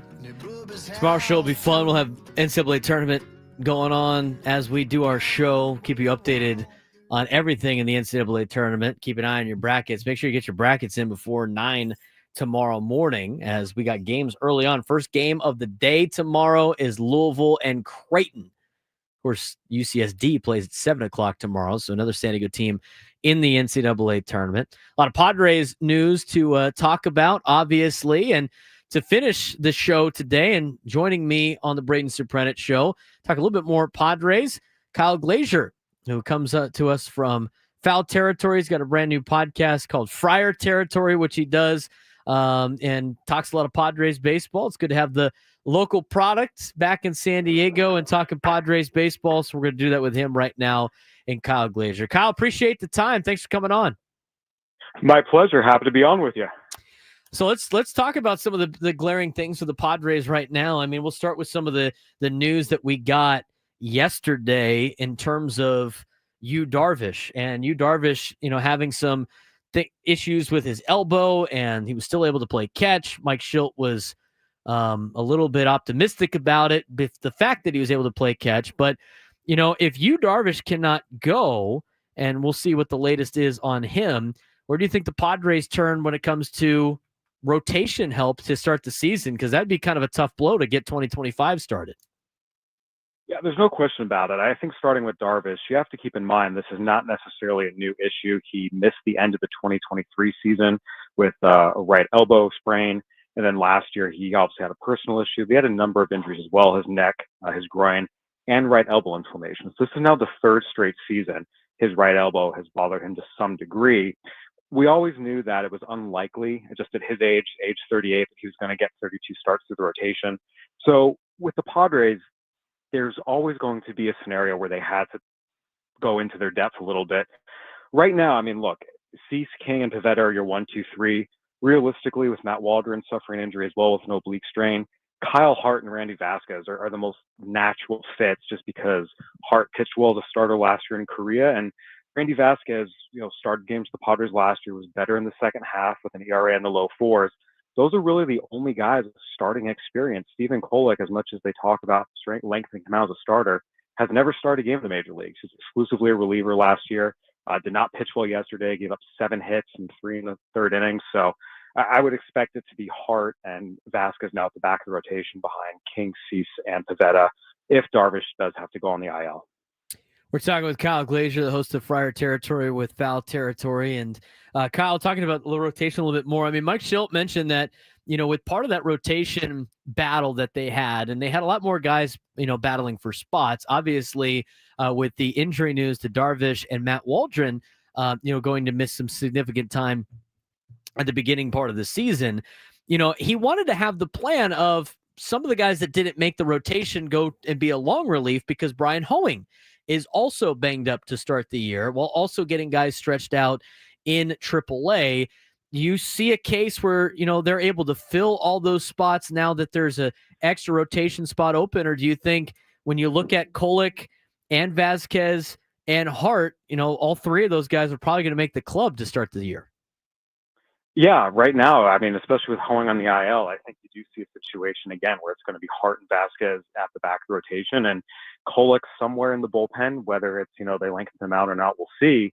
But this has been one of the biggest question marks for the Padres all offseason, was their pitching depth overall. Again, signing Pivetta and Hart helped a little bit, but even with them, there were really maybe 7 guys you felt comfortable with potentially starting games, and you're already down 2 of them. So really only having 5 guys with experience as starting pitchers in the major leagues and with any significant experience, it's not a great place to be. The Padres are a very thin organization right now in terms of there's not much coming up from the farm system to help anytime this year. Their best talent's all in the lower levels. This is a team that was going to be extraordinarily reliant on help, even more than other teams in major leagues. And the fact that they're potentially already down 2 starters before opening day, it's not great. Yeah, not a great start to the season from the starting rotation standpoint. In terms of position players, Kyle, Kevin Acee put out a piece about some players that almost feel like shoo-ins to fit the team, with Jose Iglesias and Gavin Sheets, and even listed, Yuli Gurriel. There's a different, definitely a game being played with who's got options left and who doesn't. For the 5 bench pieces that the Padres would potentially have, 3 of them taken by the players I just mentioned, 1 by a backup catcher, that leaves 1 player left, or 1 spot left, for guys like Eggy Rosario, Tyler Wade, who don't have options, some young players that do have options. Oh, and a guy like Connor Joe, who is a veteran, but also has options. This is a very interesting development for the Padres as we get closer to opening day. But to really start it is the Yuli Gurriel conversation. How likely do you think it is that the Padres keep Yuli Gurriel on the roster? And if that's the case, what kind of intangibles does he bring at 40 years old? Well, the biggest thing with him is he gives them a right-handed first base DH option, which if you looked at their first base DH options, Luis Arias, left-handed hitter, Gavin Sheets, with how he's performed, left-handed hitter. They signed Mike Brasso. They sent him down. So it really does kind of come down to Yuli Gurriel, gives him that right-handed option. Again, Connor Joe can also do it, but right now he looks like he should be the starting left fielder over Jason Hayward, to be perfectly frank. So, I mean, it's more about roster flexibility. Look, Yuli Gurriel has not produced offensively for the last 3 years. He was a great hitter in his prime, but he's 40 and he has slowed down considerably. He's had a good camp, but that's very different than surviving the grind of the regular season. So we'll see. I think realistically, you're just hoping that he can make consistent contact at this point in his career. Again, it has not been good the last 3 years. The Padres are hoping that it's a little more like the David Peralta, Donovan Solano signings than the Matt Carpenter, Nelson Cruz signings, but it's very possible that he's going to be more of the latter, just given his age and lack of productivity. We'll see what happens, but for them, it's more about balancing it out and finding a right-handed first base DH option to go with their current left-handed options. Talking with Kyle Glaser, host of Friar Territory on Foul Territory, BBWAA member, a Hall of Fame voter as well. Kyle, when talking about, obviously the roster and what the Padres did this offseason, they had a lot of pieces go away in Hassan Kim, in Tanner Scott, in Jurickson Profar, in Kyle Higashioka, try to bring in some, members on the fringes to help alleviate some of the loss that they had from a good team last year that was arguably, as the Dodgers mentioned, one of the toughest teams that they played all season. A lot of their veteran guys that they have under contract for a long time, for the first time, have said that they're actually healthy going into the season, with Arise, Machado, Xander, and even Fernando Tatis Jr., who's still before his prime. My question to you is how much are the Padres going to have to rely on that health? And is it a big factor that all of those guys are starting to become healthy? Does that give them the improvements that they need to at least offset some of the losses they had last year? Health is the single most important factor for this Padres team this season. And you can say that about every team. Health is a huge factor, but for the Padres especially so. They do not have guys in the upper minors they can pull up to plug holes in the event that some of their guys get hurt. You look at the Dodgers last year having Landon Knack and Andy Pages. This year the Dodgers have Dalton Rushing. Diamondbacks have a Jordan Lawler. The other contenders in the NL West have everyday caliber players they can pull up. The Padres just do not have that. So really it comes down to if Manny Machado and Xander Bogaerts and Fernando Tatis and Luis Arias and really everyone stays healthy and stays off the IL and is able to give them 150 to 160 games, they have a chance to be a playoff team. If 2 or more of those guys go down with significant injuries, they don't have the depth to really survive it. So health is paramount for the Padres, even more so than any other team in baseball. And how healthy they stay will be the biggest single determinant of whether this is a playoff team or if this is a team that falls down close around 500. We've been talking with a lot of people when it comes to this Padres team, and we always know that A.J. Preller might have something up his sleeve before the season starts. Obviously, with the confinements of their budget and everything else and what they have available to trade, since they do not want to part ways with Salas or DeVries, can the Padres make moves before the season starts? Do you have any hunch that they might make a move? But how do you see A.J. Preller navigating this year? Is it going to be more difficult than what he did last year? It'll be more difficult in the sense they just have less pieces to trade. Going into the season last year, you had guys like Graham Pauley and Adam Mazur who you knew could come up and help the big league club. You had, guys like Robbie Snelling who were going to be in Double-A. Dylan Lesko was a top prospect. they had more pieces to trade and go get impactful players. They really don't have those guys this year unless they wanted to trade a Salas or a DeVries. It's going to be more, trading a mid-range prospect in a one-for-one deal for a Mitch Moreland type, which we've seen them do, a Brandon Drury type, which we've seen them do. That's kind of what they're limited to in terms of trades, unless they wanted to move one of their two big guys. We have seen this front office, again, do a good job finding some guys on the fringes. Let's not forget, Jeremiah Estrada was a waiver claim. At this point last year was completely unproven. Now he's one of the best relievers in baseball. We talked about Donovan Solano on a minor league deal. David Peralta was a midseason pickup. And those guys all played really, really big roles for them. But it's really going to have to be about finding those guys on the waiver wire again, getting, a guy in a minor league deal to come up and play really well like we're seeing Gavin Sheets doing. There's really not a lot in the farm system to trade for impact now or at the deadline, unless they move one of their top two guys.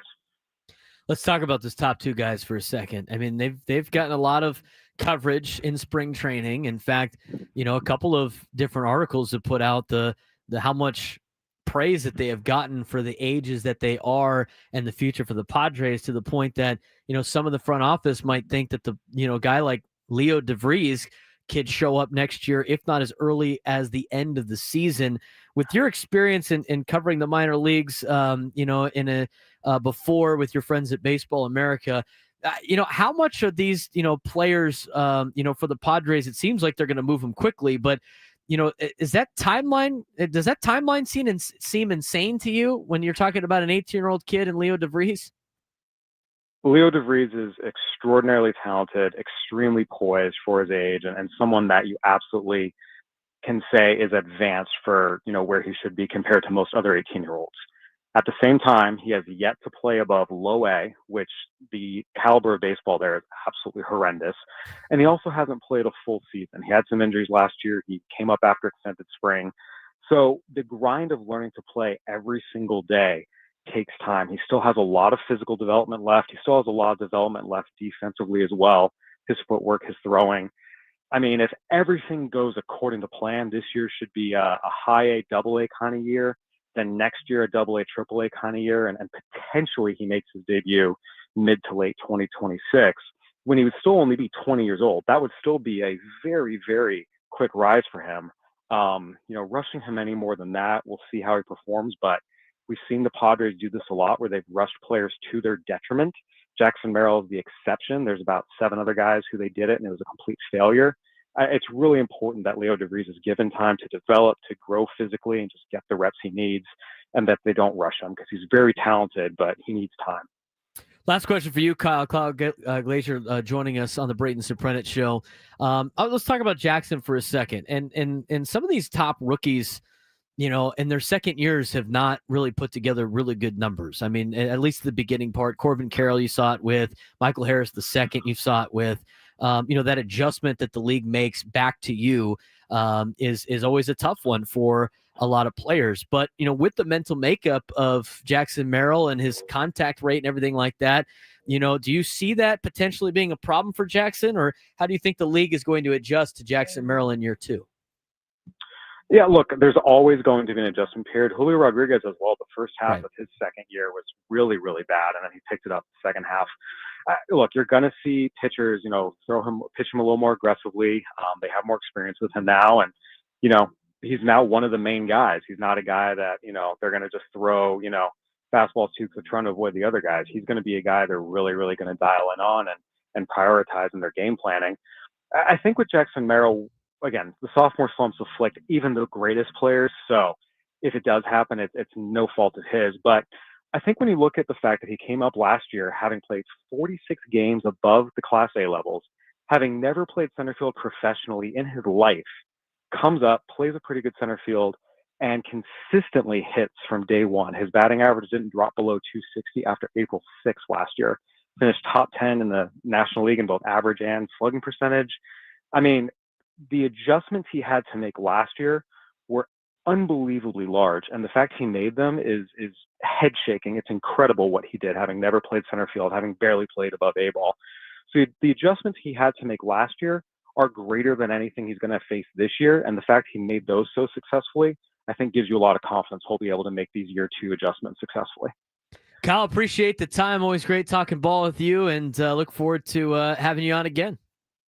Yeah, absolutely. I'll be down there for opening day, the opening series against the Braves. I'll see you down there. All right, I'll see you at opening day. Again, big thanks to Kyle Glaser joining us on the Braden Surprenant Show.